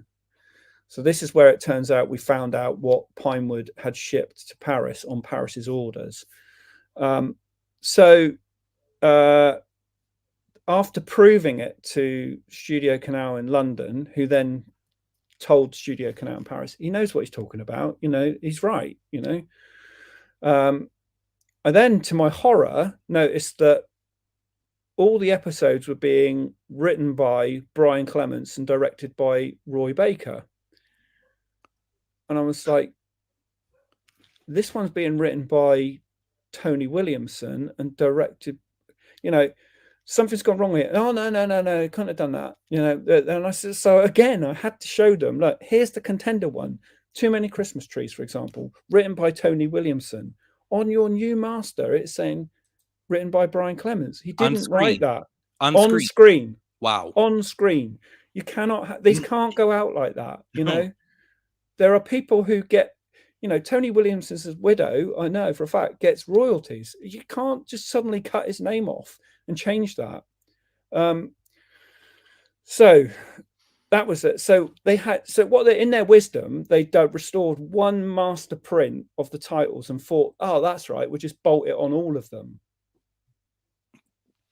So wow. So anyway, once I'd proven that, the next thing was they said, well, it's too late. You can't have those. They can't have the full complete episodes. And I'm like, if you release those episodes that are cut in the UK, no one will buy them. Word No. will get out within the forums within minutes, Yep. and people will vote with their feet. I said, you might sell some in America because they don't know what the 90 seconds are. In France, you're not, Studio Canal Paris really only care about the Avengers as in the French territory. So they're not really bothered about, they see it as a money-making thing. So when they said that you couldn't have them, again, I had to fight tooth and nail. The next thing was, well, you can have them, but you can have them as unrestored, deleted scenes. And I'm like, no, that's not happening. The only way this is going to happen is if you go back and basically redo all of those episodes. Do the job right. Do the job properly. And they got really, really queer about that. And eventually it happened. I got my way, but I had to file episode cut reports on every episode. So I had to sit down with the contender one and their version and go through and mark all the cuts. Now I've sent you a file, so you've seen just one of the reports on the episodes. And like I say, some of them are relatively straightforward cuts. You might get 30 seconds of a scene cut at an end point where they think the dialogue there, you could cut that and lose that. And you can see why they've done it, because they've done it originally in the 60s for the US market and then the French, German, etc. markets. But of course, some of them are really nitty gritty, hard cuts. Like, for example, in Man-Eater in Surrey Green, there's a big long fight sequence, and lots of the cuts were like 2 or 3 seconds out of a reaction to someone being thrown and all of that. Now, you might think that's not important, but I think if you're going to do a job, you do it properly. So all of those have to go back in, no matter how finicky and tricky it is. They've got to go back in. We've got to get this right, because we've got one chance to sell these. This is what the people that they didn't understand. If they're not right, people won't buy them. You've seen what has happened with the this set where you bodged it up and we had to do replacement discs. We do not have to go release. And as you know, Jazz, I mean, when something like that happens, people are going to be like, well, we're going to wait to hear what some other people are doing. And so it may not get a chance to be sold at all. So, I guess the question I have when it comes to, first of all, the document you had sent me, that one alone was 7 pages that you had sent me. Now, as far as what you're talking about with these episodes, like with the stuff missing, was there not like a full film print that existed of the? As I explained at the start, there's the 35mm Mutinex, right? No, I get that, which is what was used in America and France and Germany. This is what the original French dubs were done to, right? But the 35mm fine grain, the original negs weren't ever going to be allowed to be touched.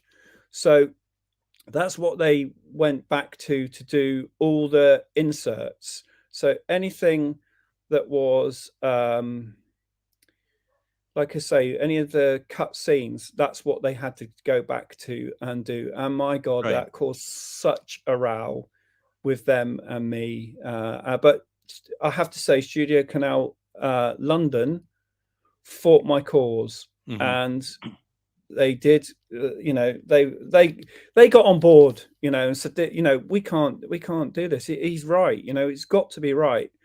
So this is the kind of bone of contention I had. This is where I really began to think this job is really cursed. Everything we're going through here is problematic, and that was a really hard few months, to be honest. I think people think it's amazing pleasure, and to be honest, it's a job and you're earning money doing it, but I want it to be right. I really wanted it to be right. I wanted it to be right, not just for me as the guy who's got his name on the packages as a producer, but for the people who are spending their hard-earned cash buying it. It's got to be right for them. And fans vote with their feet, and fan communities, word gets round in seconds if things aren't right. You won't know that as well as I do. So if we'd have gone ahead with those cut versions and used the deleted scenes, as they were called, people would have gone mad, because the Avengers is a British series, British product. It's got to be right in the British market. Now, I get what the French were saying in their own crazy way. Well, the French viewers have never seen it. To be honest, I don't really care. No. This is a British program, and that's how it went out in Britain. So it's got to be right. And that's not me being anti-French or anything like that. Far from it. We're the people who, this is made here. It's got to be right for the people who are spending their money here. And when we did it and got it, the people at Kinowelt in Germany, they were like, "Oh, this is great, Jaz. We've never even seen these bits. What?"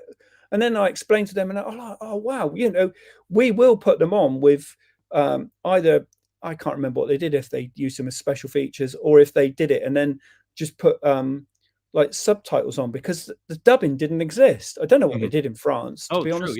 True. Yeah. Who knows? But in Germany, they were really pleased. In fact, the people in Germany were really great. They totally got the pain as well. I see someone put feel Jaz's pain. Yeah. Thank you. But the Germans, I think, had as many problems with Studio Canal Paris as I did here. So it was kind of like, oh, you got that issue, we've got that issue as well. So like we were sort of kindred spirits there. And may I say, on my level of working in production and whatnot, for those who still don't understand how this is, to basically piss into a hurricane is not easy to do and still hold your ground. That's what's happening here. To be able to try to, you're not talking with one other person, you're talking to a board of people, you're talking to a group of people, and who think that they've given enough by allowing all these special features, given a budget, whatnot. So what more do you want? And that's one of the things that's really they really know hard. best. And as one of the people at the American lady at Studio Canal Paris told me, you don't know what you're talking about. Yeah, I've got that, and I've still got that email. You don't know what you're talking about. Okay. How do you keep going after that? Because you have a couple things going on. Because I know that you are on forums and stuff. You frequent forums, so you're seeing feedback from there. You're also getting people at Studio Canal who are, questioning what you're doing. How do you deal with that?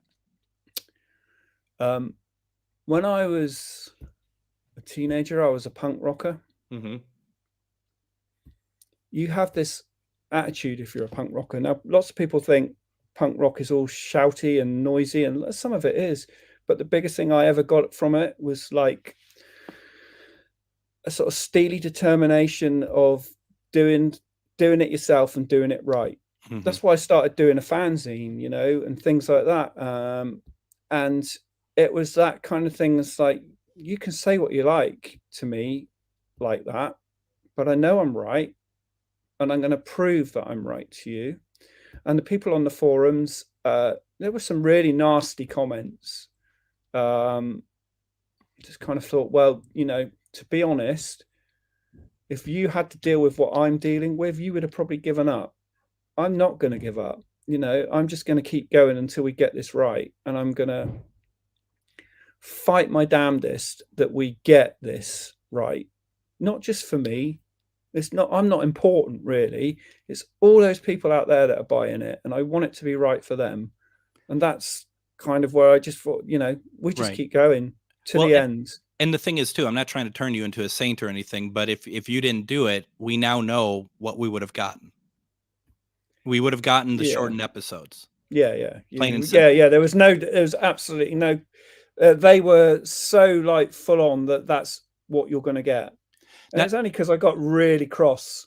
And not only And not only shortened episodes, but shortened episodes with Brian Clemens writing every episode of the Avengers. Yeah, and every episode directed by Roy Baker. Now, Roy, you know, I mean, I love Roy Baker. He was brilliant, Roy Ward Baker, whatever you want to call him. But he would have been aghast with that. You know, he Yeah. wouldn't have wanted credit for other No. directors' work at all. No. No, it's incredible. It's just incredible. Can I throw up a couple questions? Yeah, Can I just throw up? I mean, whatever you want. You know, it's your show. First, Ken asks, and we kind of are touching on stuff, and we might be going out of order here a little bit. But Jaz, is there are the Blu-rays error free? The Studio Canal ones? As far as I know, until someone proves me wrong, there's bound to be something wrong on them, to be honest. Well, I mean, the more you look, I mean, that's the thing that I notice, and dare I say, the show that must not be named, Doctor Who. You know, it's like every collection that comes out, there seems, not recently, to be fair, not recently, but there always seems to be something. When you're putting so much into these things, and the Avengers, I think you can put into that with all the extras and stuff to it.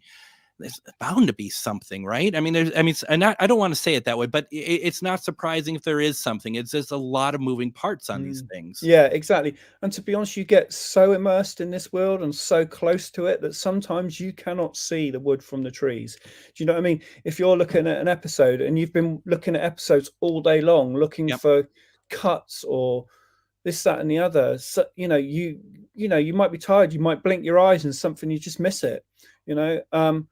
So I'm hoping that they are error free, but to be honest, you know, I've got them. I've never even put one on my Blu-ray player. I've not watched an episode of the Avengers apart from this one that I was invited to see. You know, I've not watched an episode of these since I did them. I've been so turned off. And I did, you know, to be honest, Greg, I did say for years I never would ever even talk about this, and it's only because I don't know, even, you know, it kind of eventually I caved in and thought, okay. It's carved into your heart a little bit, isn't it? Yeah. It was a big battle. I don't think I won it, but I certainly didn't go down without a fight, if you know what I mean. No, well, and I think you might be hard on yourself when you say you didn't win it, because I think you did better than probably anyone else could have done with that. And I'd got to say, you know, I'm so happy about these, but the Blu-rays, that is. But remember when I said in the 90s, I really wanted to watch these. I really wanted to find these. I really wanted to do it. And here we are. I hardly watch these, and that's a shame, but I'm happy to have them. Now, my quick question, and I do have a lot of other, are we still good on time with you, Jaz? Yeah, you carry on. All right. He's like, yeah, just end it. The question I have, we got the DVDs out, and this is another one of those situations in my mind. It's like, I want these on Blu-rays, and I have the money to do so, but no one's releasing them. When was it ever considered that it was going to be DVD and Blu-ray, or was Blu-ray really truly something that was kind of like a surprise to everyone that we're getting 4 through 6 on Blu-ray? I think when we started, there were no plans, as I recall. This was just a DVD thing, but the film ones were being done in HD. I think that was primarily because Studio Canal might have thought about some HD they were thinking about HD moving forward, but at the time it was only DVDs, as far as I recall. Were those masters, though, for the DVD in HD, so it didn't need to be redone again? Yes. Now, I'm going to see if I can find it, and I apologize to those who've been very good at giving questions. Please give me 1 second. Basically, there's some good ones up top that I'm trying to get to, and this was a long time ago, so forgive me for not having these. There's some, I mean, this is a very close topic to a lot of people. Yeah. And it's really interesting. While I look for it, here we go. Actually, Peter, and I promised Peter I'd get back to him. Do you know if the color stings on series 5 and 6 were included on the original ITV broadcasts in the 1960s? That wasn't actually what I was looking for. I was going to say, I to be honest, I can't I don't know. I can't remember. I didn't see it in the 60s. And if it says in color COLOR, it definitely wouldn't have been in the UK. I say I've not watched the Avengers since I've done these sets. It's kind of and a the bit network, painful, which is to be honest, it's the film series, the Honor Blackman ones, which actually I prefer, because I have to say, this to me is the worst season of the Avengers ever. and I would agree. The I would color rigs. you and I talked about this, and I'm going to stand Yeah. behind you on this live. I 100% agree that Series 5 is my very least favorite of the Avengers. I find it so formulaic, so repetitive, so just color Smug. over everything else. It's so smug for me. Yeah, and it's kind of when it went up his own arse and it didn't work, and you know, nothing. Why do you think ABC got rid of Brian and Albert? Because they basically said, right, this is our show now. Yep. They got rid of all the writers from the black and white rigs that made it interesting. I mean, this is a fantastic series. Yes. This is really brilliant. I mean, there are a few that I would say that are a bit iffy, but generally it's great because they've got so many different writers contributing lots and lots of brilliant ideas. Whereas the color rigs, it's just Brian doing all the episodes basically. And I know some by Philip Levine, but it's the same every week, same every episode. It's just dull. You know, one or two standout ones, I will say that. But please, and this is the thing, I think when like talking about Leonard, he thought I was going to be like, oh, the Avengers is the Color Diner rig season. No, Leonard, I don't really like that very much. He was like so surprised when I told him. It's like, oh, right, great, okay. I said, I really like the Honor Blackman ones, you know, like things like that, Outside In Man and things like that. They're brilliant, you know. So anyway, so I got distracted there, didn't I? No, but it's true though. I mean, I just feel like that because it's kind of a polarizing statement. I just want to make sure people know I stand with you on that 100%. Okay. I truly, yeah. You're like, yeah, that's what I need you behind me. Peter also asks, and so I think Death at Bargain Prices, what was colorized, the test and stuff, were on the Series 4 set. Yeah, they are. I'm just trying to see colorized test footage from Death at Bargain Prices, A Touch of Brimstone. I don't, as far as I know, the whole episodes weren't done. They were like sort of just chunks to see what it would look like. I think there's a third one, but we couldn't locate that. But I don't think whole episodes were done from what I recall of the conversation I had with Dave Rogers. I actually spoke to Dave about them, you know, because I had to talk to him to access them. So as far as I know, that's what we have. I mean, we searched the vault and we couldn't find them. So where those color masters were, no one knows. And you searched the vault, didn't you? I mean, that was something that, I mean, as you alluded to earlier, before you even you know, when we talked about the calendars that you had done, you were able to actually look into the vaults and have a look, and you saw a lot. I mean, before you even worked on the sets, you kind of knew what was in there, right? Yeah. So like, you know, I had you know, I had these Avengers books, and I think one of them had mentioned some. In one of the books, there was something like press preview prints, and they had the little graphic in it of like the original titles.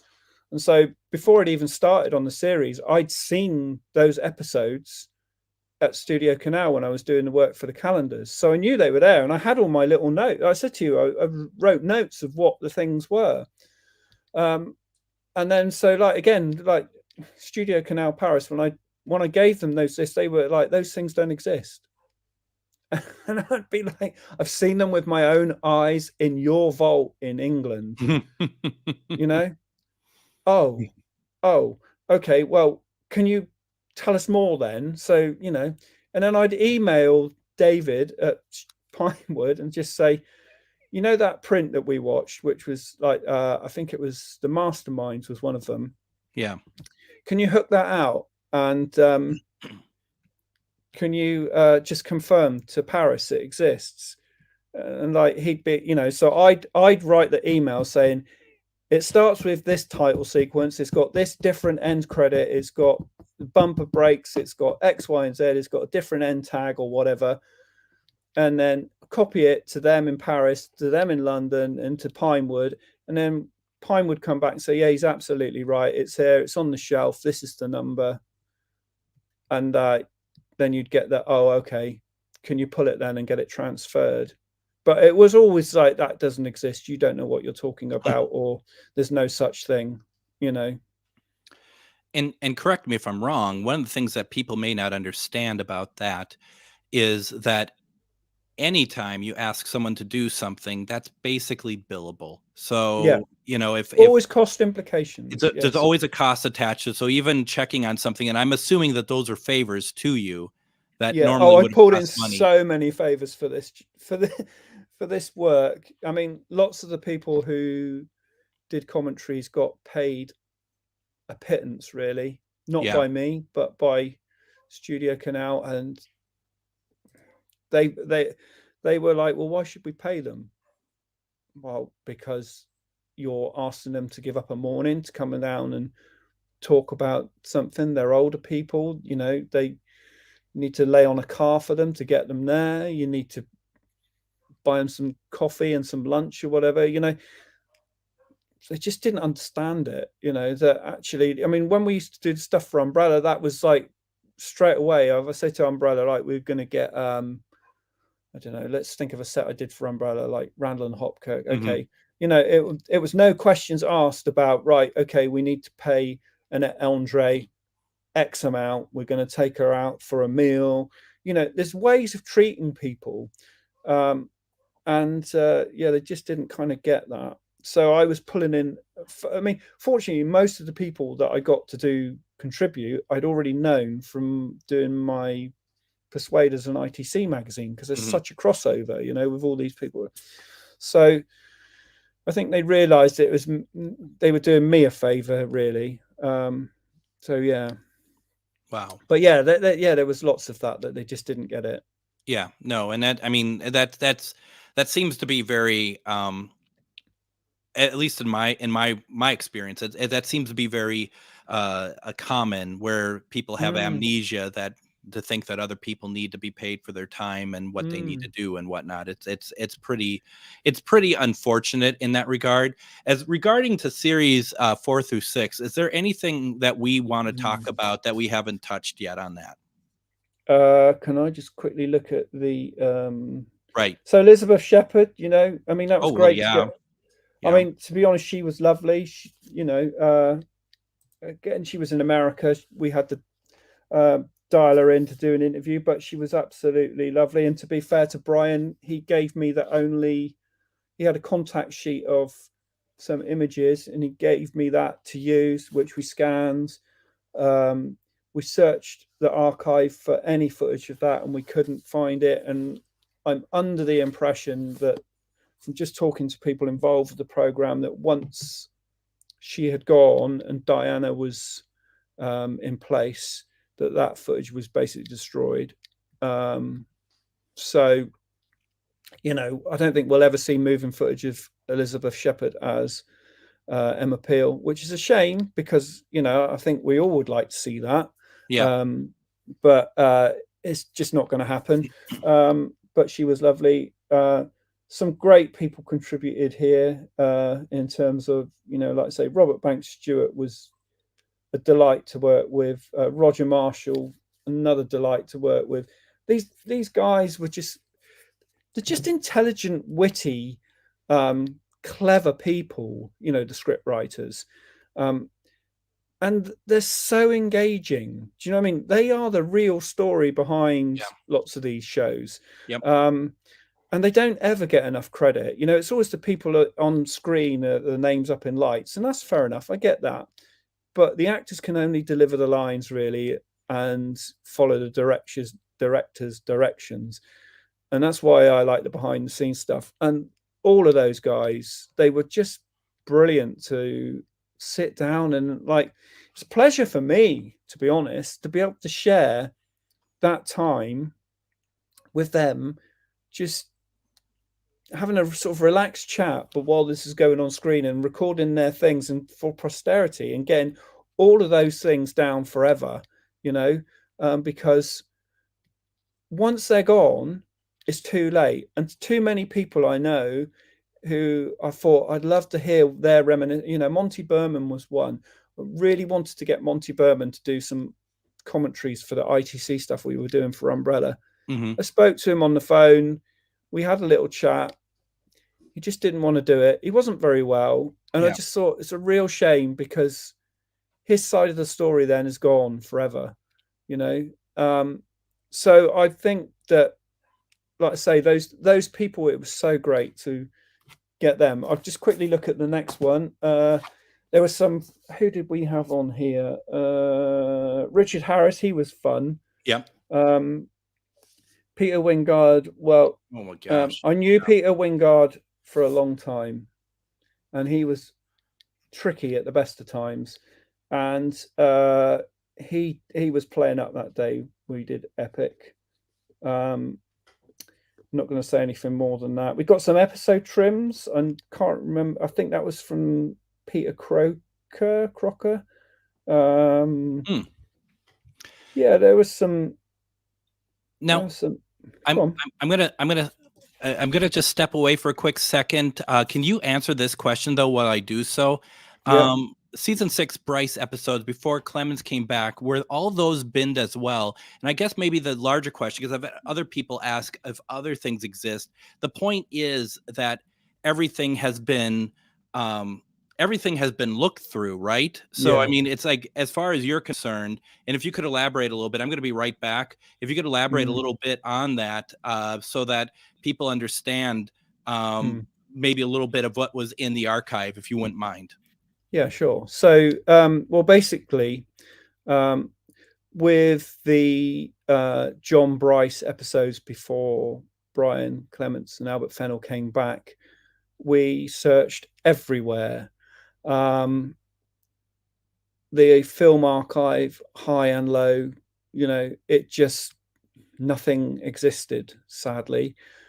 The suspicions are that once Brian and Albert were back, they rescued what they could, but with different catalog with different owners of the Avengers as a catalog, those non-episode bits were basically, some of them were dumped, and just why Greg's nipped off on this set, I can't figure out, there's the camera there, the bits on here that were the artist test footage, I'm amazed they existed, because yes, I had seen them in the archive before, like when I was doing the calendars, I spoke about those, but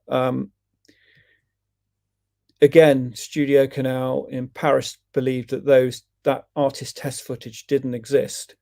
So I was just mentioning that, along with the Bryce stuff might have gone, but we did find the where's it gone there? I can't work out how this camera works. I can see it. Yeah. So there was that. I mean, on this one we've got some great stuff. We've got Jeremy Burnham and Veronica Strong on Level, and we've got Jennifer Croxton on Killer. We got John Huff, Robert Fust, Sid Child. I mean, one point, if I may add this, all the leading ladies were approached to contribute to these releases. Obviously, Honor did the interview that we mentioned earlier. Diana Rigg politely, actually, declined via her agent. And Linda was approached, and Linda did want to do something. But at the time, Linda was in Argentina, and the fee that was asked was just made it impossible. And the not only the fee, but the conditions attached to her doing it made it impossible. I mean, there are other things. I know that on the forums, for example, I came in for some criticism about not using the Pathé News newsreel Avengers footage, but again, I don't know if people understand about these things, that, you know, these things aren't free. You have to negotiate a price. And I negotiated what I considered to be a fantastic price. It was 25% of what they originally asked. But again, it was considered too much money for what was basically on offer. So it was declined. So these sets aren't perfect by a long way. There could have been so much more on them, but obviously there are budgets, and I think a lot of people don't understand that once you get to your budget, that is it. There's no extra. You might be able to squeeze, I might be able to squeeze another couple of £100 out of them. But these aren't making tons of money either, are they? Generally speaking, no, I mean, they're doing all right. Know, these don't shift, 100,000 units. These don't even shift 50,000 units. They'd be lucky to shift 3 or 4. All that work for 3,000 or 4,000. Yeah. And I mean, I think we think these programs are much bigger, kind of bigger or well remembered than they actually are, and that they're just not. I mean, like, it's kind of hard to explain to people that do remember these programs that if you're that people maybe 10 years younger than you don't. People at 20 years younger definitely don't. People at 30 years younger definitely don't. So it's quite, we all think that, say, The Avengers is this huge, massive series. Everyone must know it.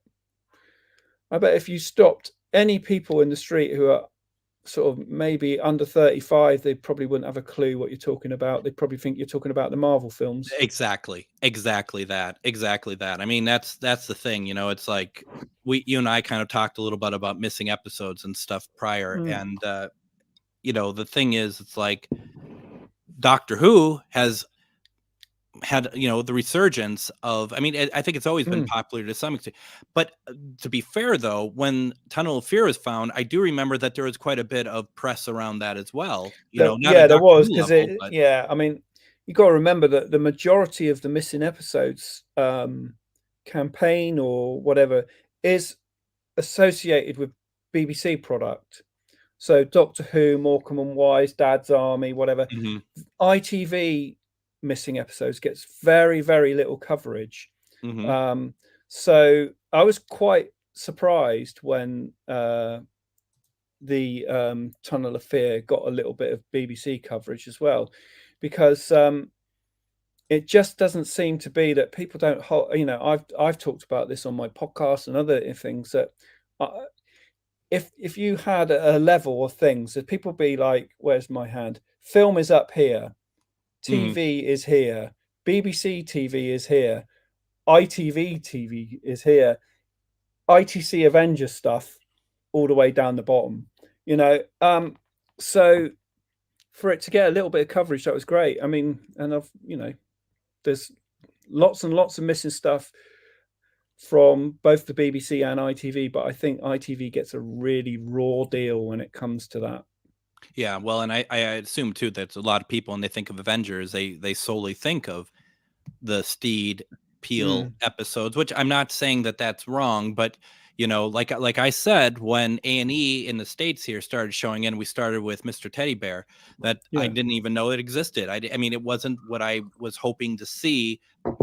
As it turns out, now that is where my love for the series is 1 through 3. And 4 and 6 mainly. So, that's just how it goes.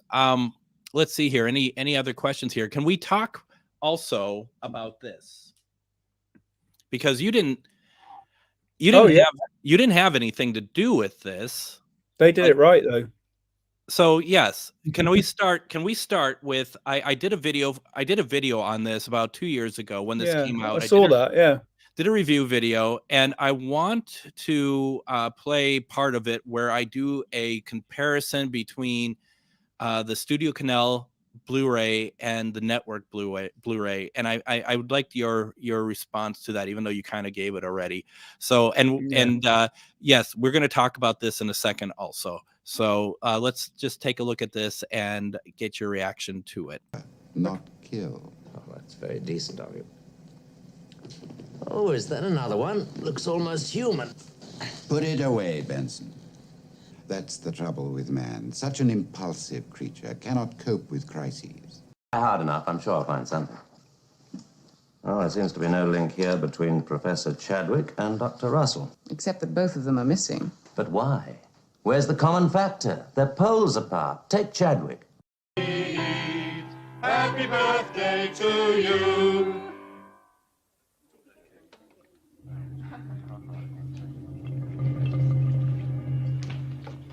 You were thinking about last year. What's that? You, me, Gambit, that delectable Trisha, and Terry. A year ago today. Poor old Terry. You have to learn when to close the file. It's in the past. Forgotten. John? Laura, my dear. So go ahead. I was just say visually, there's no comparison, is it? I mean, the network one is so far head and shoulders above the Studio Canal one, and I kind of wish that they had done them all. You know, I kind of wish that I'm being honest, that I hadn't done those sets and they got them and they'd done them, because they just do everything right, you know. And okay, I know now and again that, you know, that there's an issue here or an error there, but do you know what? I wish that they had done them all, because they just get their stuff right, you know. I mean, first of all, the colorist on this is Jonathan Wood, so Yeah, I mean, he's there's no comparison in Yeah. anything. But the question about that though is, first of all, the fact that the negatives for New Avengers exist. I was under the impression that no one knew where they were. Am I correct in that, or is that something that people knew but it just never was talked about? I think it was that maybe Studio Canal didn't know where they were. Okay, When I say Studio Canal, I mean Studio Canal Paris. sure. But yeah, they're there. We know where they are. But it's New Avengers is a rights nightmare. It's a real rights nightmare, and you're gonna be a very brave company to take that on and get that sorted. I mean, hats off to network. I know they did it and they got that episode on there and it looks amazing. But one episode is you know, is probably easier to license than 24. I mean, I don't know too much about that, so I can't really say. No. All I say is that it looks far superior, and I wish that they had done all these, because they would have done a superb job. I guess part of it too is that I wish in a way that they didn't do it, because there is something now that, and I feel bad saying that, Jazz, because you know, I think that these sets are great that have been released. I really do.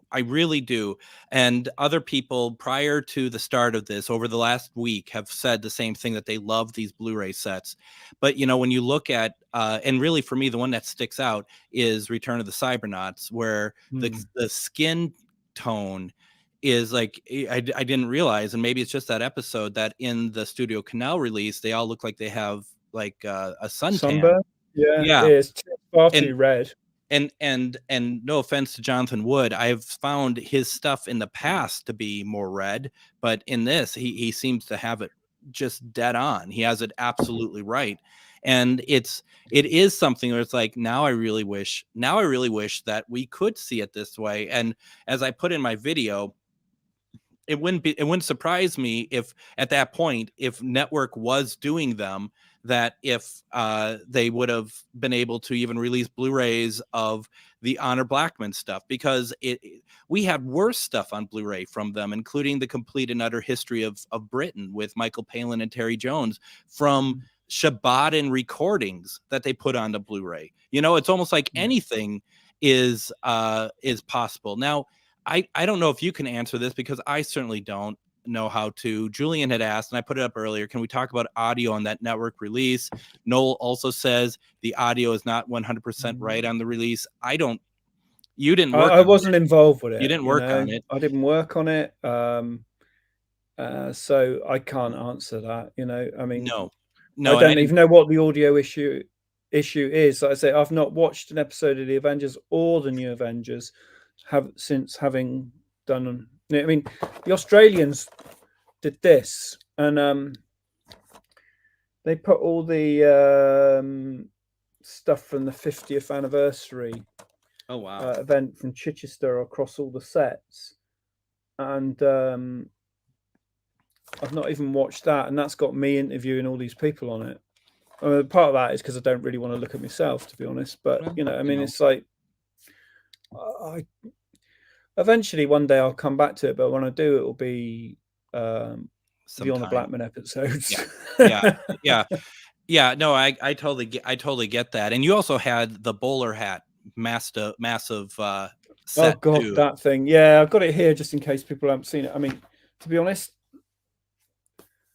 this thing, yeah. I mean, it's an absolute nightmare, really, because the designer who's done this, I don't know who it was, didn't think it through. The only things I really did for this were to provide them the right photos for each sort of spread.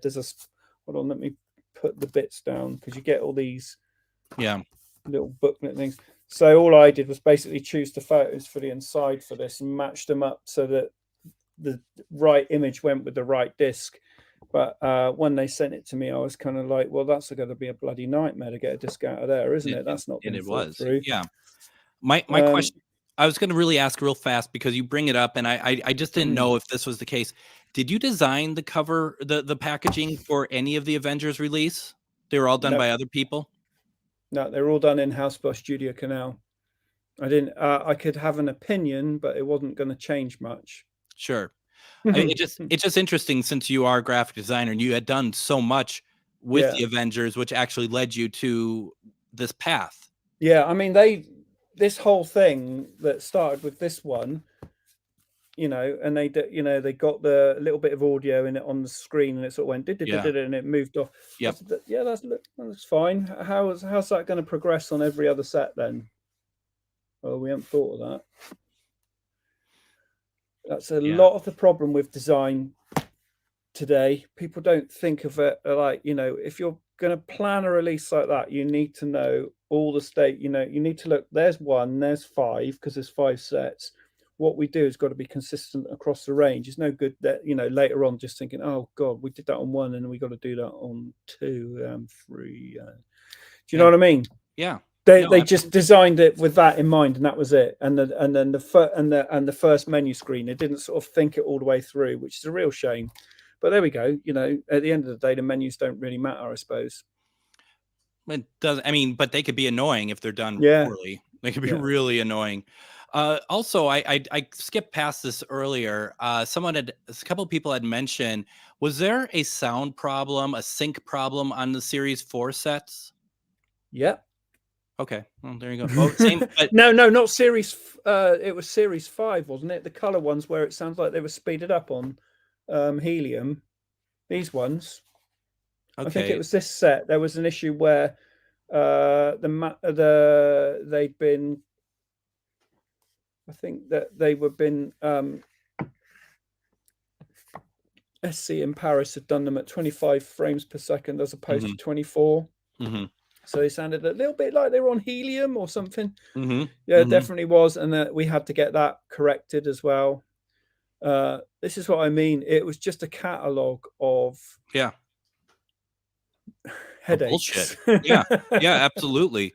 Absolutely. No, I could see why that. I mean, especially when you put so much work into something, and the only thing that people are going to remember, I'm not ripping on the people who do this, but I get it. The only thing they're going to remember is the stuff that's done wrong. Yeah, of course. Yeah, and that's because it's the unfortunate. things that are, you never get a pat on the back for the things that you do right. No, you always get the criticism for what you did wrong. And I remember that from the forums a lot. There was lots of this is wrong, that's wrong, bloody hell, rah rah rah. There was never like, oh well done on all of this, but yep. You know what I mean. And I'm not saying I want everyone to come on there and sing my praises at all. Far from it. I'm not doing this for an ego trip at all. Because if I was, or money, because if I was, I would have given it up years ago. I'm doing it because I kind of care. Or I did do it because I kind of care. I don't really care so much for the Avengers now, but it's it is not. I mean, I went on the Avengers fan forum for the first time in ages the other day to advertise this event, and I looked back at the DVD, and someone put a list up of all the DVDs, and I had commented on it at the time and thought, oh, actually, well, maybe I didn't do such a bad job then, because when you list all the extras like that and the stuff, it looks quite a lot. It is, and there were some. To be fair, there were some very, very nice comments there back saying, well done, and you did. So that was nice to see. But yeah, it was a real headache, and there were some issues with the Linda ones. Quickly, I know that someone asked, and I saw that about fog. Oh yes, thank you. I was looking for that. Thank you. Yeah, there was fog was broadcast on Channel 4, and it had it was only about 15 seconds of extra dialogue on that print from what we had, and so we searched the archive for that print, and we could not find that print anywhere. We looked at everything. We even looked at the negs, and that extra 15 seconds was not in anything we could find. So in the end, we had to get it from a viewing copy, VHS. So yeah, we're supposed to edit scenes from fog. They were put back in, but they were from a VHS, so the quality does look a bit iffy, but it's about 15 seconds. It's a bit where it's Nigel Green dies, and he's talking to Steed, and he falls on the floor, and he sort of mutters some extra words, I seem to remember. But yeah, they were back in. I'm trying to think if there was another one on there. I think it was only fog on that one. I'll have to dig out I like that comment from Fred Edwards, by the way. The Avengers was great, but ITC rules. Nice one, Fred. There we go. Yes. Well, and the thing about fog, I mean, what you just explained with fog, I mean, that's stuff that network would do. I mean, it's a ballsy thing to do, but it's really appreciated by all of us, because that you could argue, well, it's just 15 seconds. We don't want this thing to look worse than what these HD masters are, but what you're saying is like, we want these complete. That's the point of it. That's what turns someone who's working on something to being someone who's passionate to do the project right, and not everyone's going to do that. Well, yeah, I mean, I was a little bit frustrated with them again when they did this, because they did this. I don't know if you've got this. This is this special features disc. Lit Roundels also said that 13th Hold had sequence added that was poor quality. Yes, that's true. Yeah. Sorry, I was talking about the Linda one, but he's right. There is there was. It just to show I'm as cool as you are, Jazz. I have it as well. I mean, the reason I was frustrated with this is because I asked them to put the Lawrence Bourne interview onto the correct set. Yeah. I asked them to put the Death at Bargain Prices on the correct set. And they were like, no, they were somehow left off, or no. And then so I did manage to get them eventually. But what frustrated me is that people had to buy this when they should have just, I mean, there it is got the sort of mini killers Diana Rigg thing, and so that is fun to have. But it would have been nice if they'd sort of got it right. But that disc is also included in that bowler hat set, if I'm not mistaken. Yeah, right? it is. But Yeah. And that's why they had to release it, because there was an uproar that Yeah. it was in that, and not, everyone who'd supported the individual box sets then suddenly didn't get that disc, and I was like, "Ugh, why did you do that? Why didn't?" Yep. Nope. I get it. Now, Jazz, is there anything else that you want to talk about that we haven't gotten to yet? I think really, if we're going to sort of complete this Yeah. Avengers stuff, I should mention the soundtrack from Howard Blake that I did, and the event. Howard Blake soundtrack. Howard was a lovely guy, and again, this is just the thing that it was so kind of fortunate, really, because I can't remember, but it was his son Chris Blake emailed me and asked me something about the Avengers, and I just said, "Oh, your dad, has he still got any of the music?" And he said, "Oh, yeah, we have. We've sort of, we've got the tapes and we've had them baked and we've just transferred them, but we're not sure what to do with them." And I'm like, "Oh, okay, brilliant. Let's get them released. I'll sort you out a label. I'll get them released for you tomorrow." So that was a Avengers project that I loved doing and was brilliant and worked. And Silver Screen was great. They sorted out all the finance with Howard and stuff, and that was all okay, and that was cool. And like, Howard was really great and said, like, "Yeah, well, Jazz, you can design it." So that was fun. I designed that and did the whole concept, and that was brilliant. And we got Howard down at the event at Chichester and sort of launched it there. That was a really fun project. And the Avengers at Chichester, that 50th anniversary, that was hard work. And that came around. This is another funny story, really, because Brian Clements had celebration night at the BFI. And this is where people think, "Oh, you don't like Brian." I went along and I got on Brian very well. And they were showing some Avengers episodes. And at the end, I was in I think it was the green room or the bar, I can't remember, somewhere. I was having a drink, and this bloke just started talking to me and said, "Oh, blah, blah, blah. You did the Avengers DVDs, yeah?" And I'm like, "Yeah." I'm thinking, here we go. He's going to say, "Why didn't you include this?" and have a go at me about it. I had a few of them at certain events. Oh, I'm sure. And he said, why is no one ever organised an Avengers convention then? And I said, "Well, there's nowhere suitable to hold it, really, because there's a lot of people, and you just can't get them all in the same place at the same time, because they're not going to meet in a pub and stuff like that. You need a really good venue to do it." And he said, "Well, I've got a venue." He said, I think he was professor of film studies at Chichester University. He said, if I can get the Avengers, the university to agree to it, will you co-organize an event with me? And I didn't really know this guy, and I sort of said, yeah, and sort of passed him off and gave him my email and thought nothing more of it. I thought, no one's going to bother to do that. That's just like one of those chats that happens at all these things where you get together. And lo and behold, he'd emailed me the next day and said, "Oh, I've talked to the principal or vice principal, whatever it was at the university," and said, "Oh yeah," he said, "let's do it, let's go for it." And I'm like, right, okay. So it turned out that my role was kind of to get the guests. So that was really nice to reunite so many people. And I say that's where the Australians used the stuff on across awesome. these sets. Yeah. But again, that was but see, his vision of that was, well, I know Brian, so we do the Avengers, it'd be Brian. And I'm like, no. If we're going to do it, we're going to do it properly. We'll do it Saturday as the monochrome, like videotape era, and the Sunday as the film era, and we'll invite all the guests to both days. And if they want to come to both days, they can.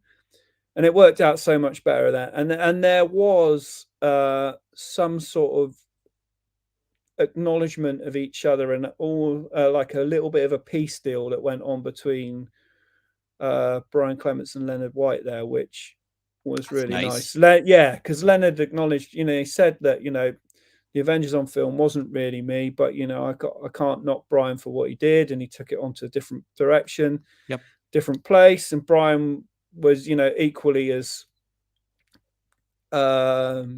nice about Leonard, saying without Leonard the series would have never started. And so I felt those waters were a little bit smoothed out by that, which was a nice thing to have been able to have done, really. That's great. Yeah. So, but no, in terms of the restoration and that, I still think it needs restoring properly. I still think it's a sort of obvious one, I suppose, that we'd all want network to do, but they whether they think it's cursed, well, after listening to me, they'll never want to touch it again. Well, and we just hit the 60th last year with the series, so who knows what's going to happen. I was going to go ahead. I say trouble is now that everyone's dead. This is the thing with all these shows, unless you're talking say a late 70s show like, say, New Avengers or Return of the Saint, there are very, very few people. I know people will say, Ken Cope's alive, or Annette Andre, but if you look at that roster of people who worked on all those late 50s 60s shows, I am including ITC shows here, because all these kind of guests, if they were in the Avengers, they were in the Champions, say, or Randall and Hopkirk, or the Persuaders, or whatever. They're just, so many of them have passed away, sadly. Yep. No, absolutely. I was going to mention something to you when you're talking about the soundtrack, but then I am trying to struggle to remember if it was officially even mentioned yet. I'm going to talk to you. I hate being like this in front of people, but I'm going to talk to you about it afterwards, because something just hit my mind about something from that soundtrack related.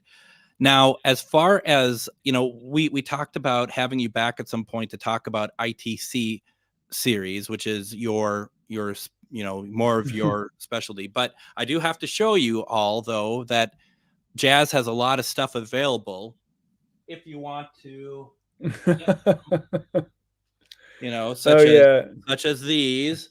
Also, there's two volumes. 1 through 10 and 11 through 18. I have them both. You don't need to see them both.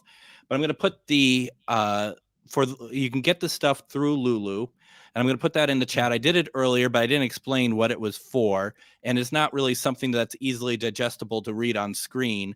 But the thing is, though, is like these are great. Do you want to talk about these at all and talk about your podcast before we head out?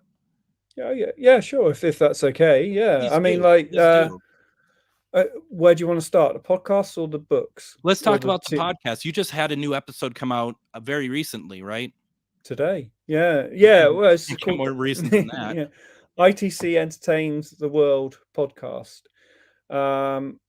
It started really because of lockdown, and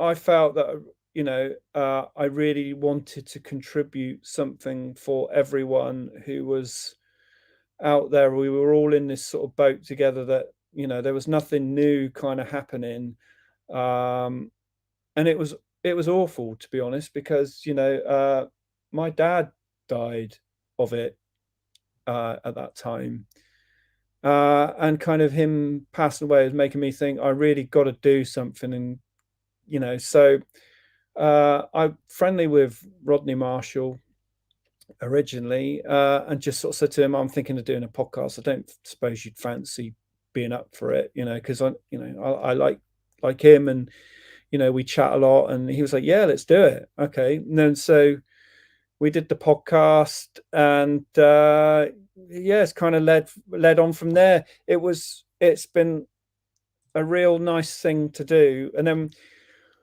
we got to the stage where I think we'd done 13 or 14 episodes, and I was feeling a bit burned out, to be honest, because when we do a podcast, we watch all the episodes of these shows, and we don't just watch them once. We usually watch them twice, and I have like pages and pages of notes, even though I know all these series really well. And then we got Smudge on board at, I think, episode 3, Man in a Suitcase, or episode 4. I can't remember which one it was. Smudge will know. And he's been a real asset. So between us, we've kind of got a nice little setup where we are all very comfortable with each other and we can laugh a lot. And it's just kind of a way of, in that time, giving something back to people who were going through this really difficult time here, because, you know, no one was, you're only allowed to kind of go to the shops, or, I'm saying my dad basically died alone in hospital. I'm not going to be all sort of sad and morbid about it, but I'm just trying to explain that you weren't allowed anywhere. And I kind of wanted to do something for, everyone, because we were all going through it. And so out of something bad came something good, I hope. They're very enjoyable, but I'm a bit of a one for editing, because I won't let them go out unedited as they are. And we all have our own little things. I keep saying when we're doing a podcast, to them, because I feel like I'm just talking to them in the pub. And when I listen back to it, it's like blah blah blah blah blah blah blah blah blah blah blah, blah blah blah, and it's like so I've got to cut them out. The other two have their own little idiosyncrasies that I sort of edit out, that they know about and laugh about. So we had a 6-month or whatever it was gap, because I just said I needed some time out, guys. In that time, I'd written a book as well on Persuaders merchandise for Network. It comes out on Monday. So we're back on it, and we'll start doing some more podcasts very soon. So the first one is season 2 episode was Danger Man, came out today. In terms of the books and all of that, well, that all started really with my fanzine, The Morning After, which I sort of did a test issue in 1988, but then it really got going properly in 1991. And that's sort of, primarily devoted to the Persuaders, but, I did specials on shows like The Baron, Department S, Man in a Suitcase, etc. So it's the love of ITC really, but the Persuaders being the main one, because the Persuaders is my favorite, and I kind of think it's a jewel in the crown. Oh my God, that's me. Right? Look at that. Look what's going on there. My goodness. Hey, that's what you put. That's what you get for putting that stuff in print. I'm just saying. Well, I mean, I was in a band, so there's been loads of pictures worse than that. So, and thing is, like with the ITC stuff, I think I said to you before, the community of fans is very, very different to the fans that I've come across. I'm not dissing anyone here, but it's just very different to the Doctor Who fandom, some Jerry Anderson fandom. It's a real love for this, in the way that it's not competitive. It's a real kind of sharing community. So like, if on the Facebook page, if I share a magazine list, TV listings magazine from, say, I don't know, Spain or something like that, there'll be genuine like affection and stuff for it, but there will also be someone saying, well, I've got this one and it's from New Zealand or something like that, and people share, and it's all kind of like it's kind of like a very friendly, non-competitive community, where as I've been a guest at some of these things like the Cult TV convention, which ran, like 20 years ago or whatever, and it was nice to be a guest and go along and talk about what I was doing, because I was working at Carlton at the time. But some of the fans there were very, very competitive within their own sort of fandom group of shows. I'm thinking, like, I don't really like that kind of thing. That's not what it's about for me. I like to be positive, and I like to be sharing, and I like to be encouraging people. I don't want, I've got this and you haven't got it, so you're not seeing it. I don't like that at all. I find that a very peculiar attitude.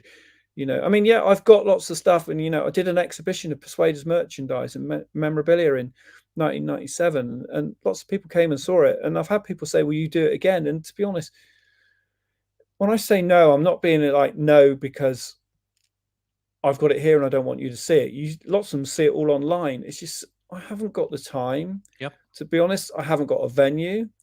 I haven't really got the energy to do it anymore. Bearing in mind when I was 30 years younger, I had loads of energy. You know, I had that upstart punk sort of like do anything.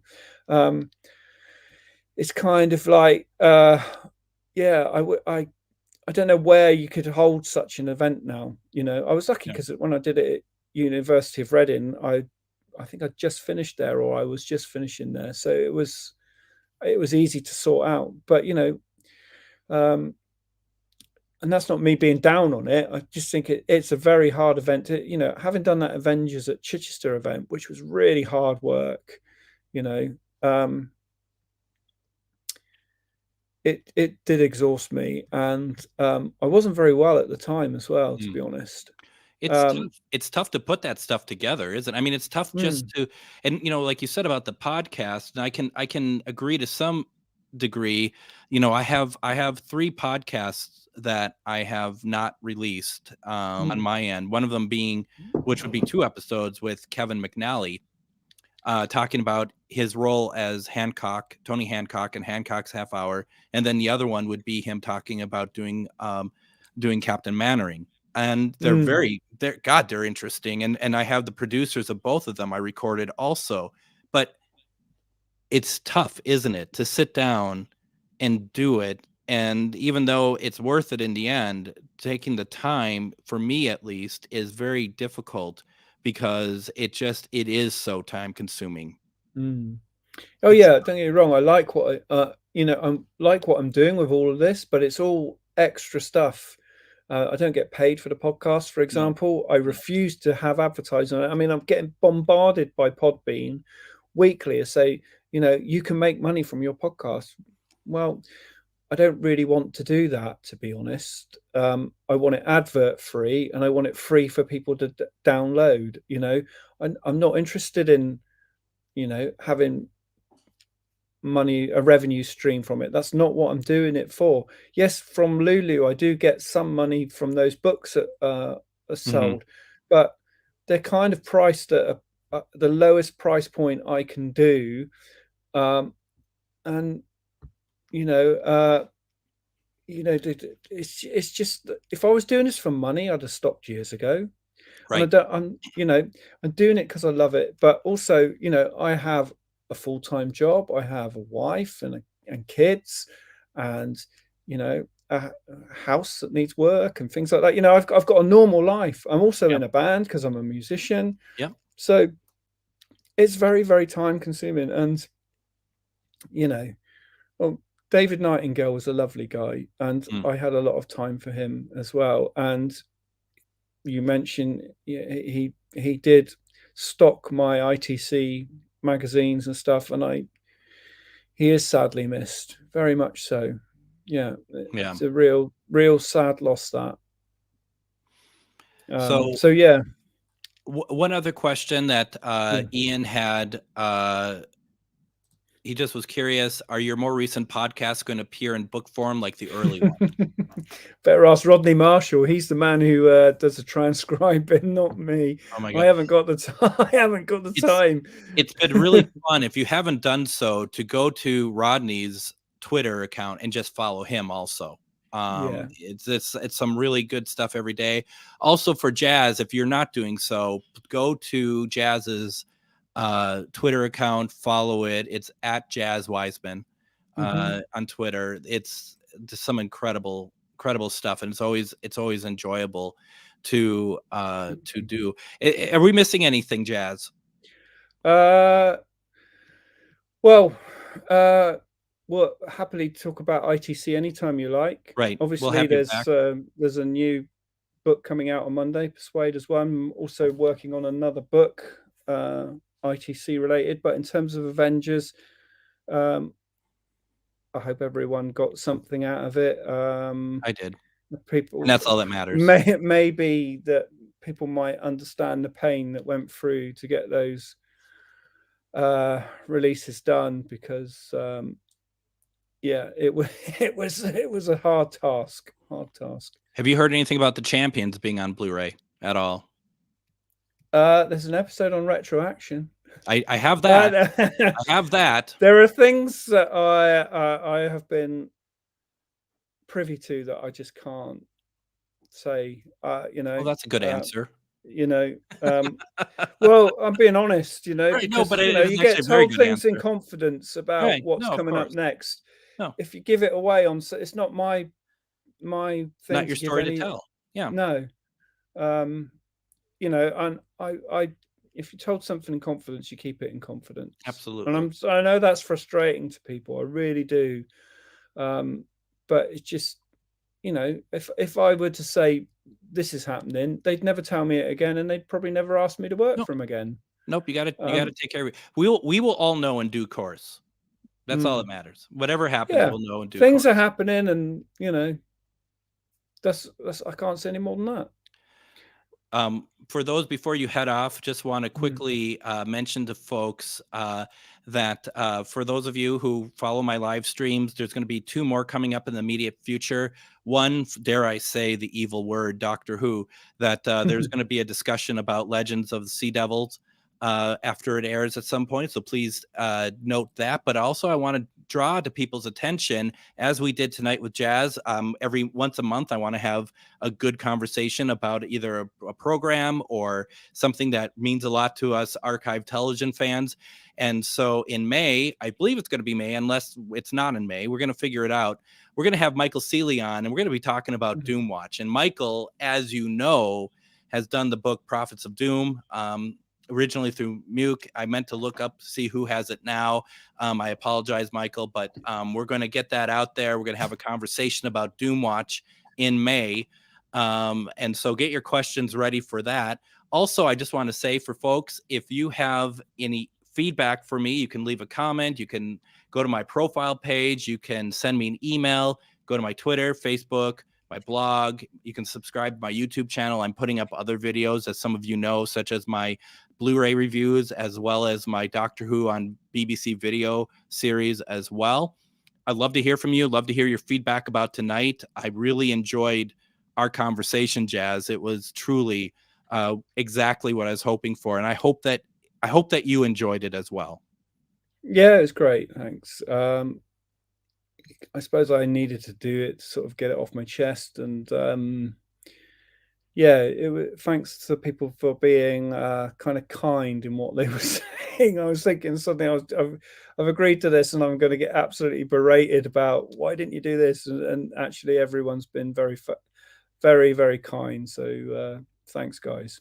Thank you very much. And I'm just happy to hear there's so much love for these sets. And I hope for those who may not have been aware before, have a little bit better understanding of what it took to get what we got out, which was pretty amazing. I think the thing that I personally have to be careful about it, you know, having people come in and kind of, I feel like we came into a kind of dour in a sense, Jaz, and I know it's because of your experience and stuff, but these are amazing sets. At the end of the day, these are amazing. I'm proud to watch them. I love them. So, well, all I was going to say is that my wife says I'm far too cantankerous, so I hope I didn't come across too cantankerous. I know I am. You know, and I'm a crab apple myself, and that's okay. So it's all good. Everyone, thank you so very much. You gave us so much of your time tonight. Jaz, you gave me so much of your time tonight. I mean, I still have a full day ahead of me. It's like, 1 a.m. over there. So thank you so very much for everything. No worries. Anytime. Oh, well, I'm going to hold you to it. Everyone, thank you to Jaz. And we're going to be back with talking about the Sea Devils at some point, but also in May with Michael. We're going to be talking about Doom Watch. Thank you all very much for joining me, and take care, everyone.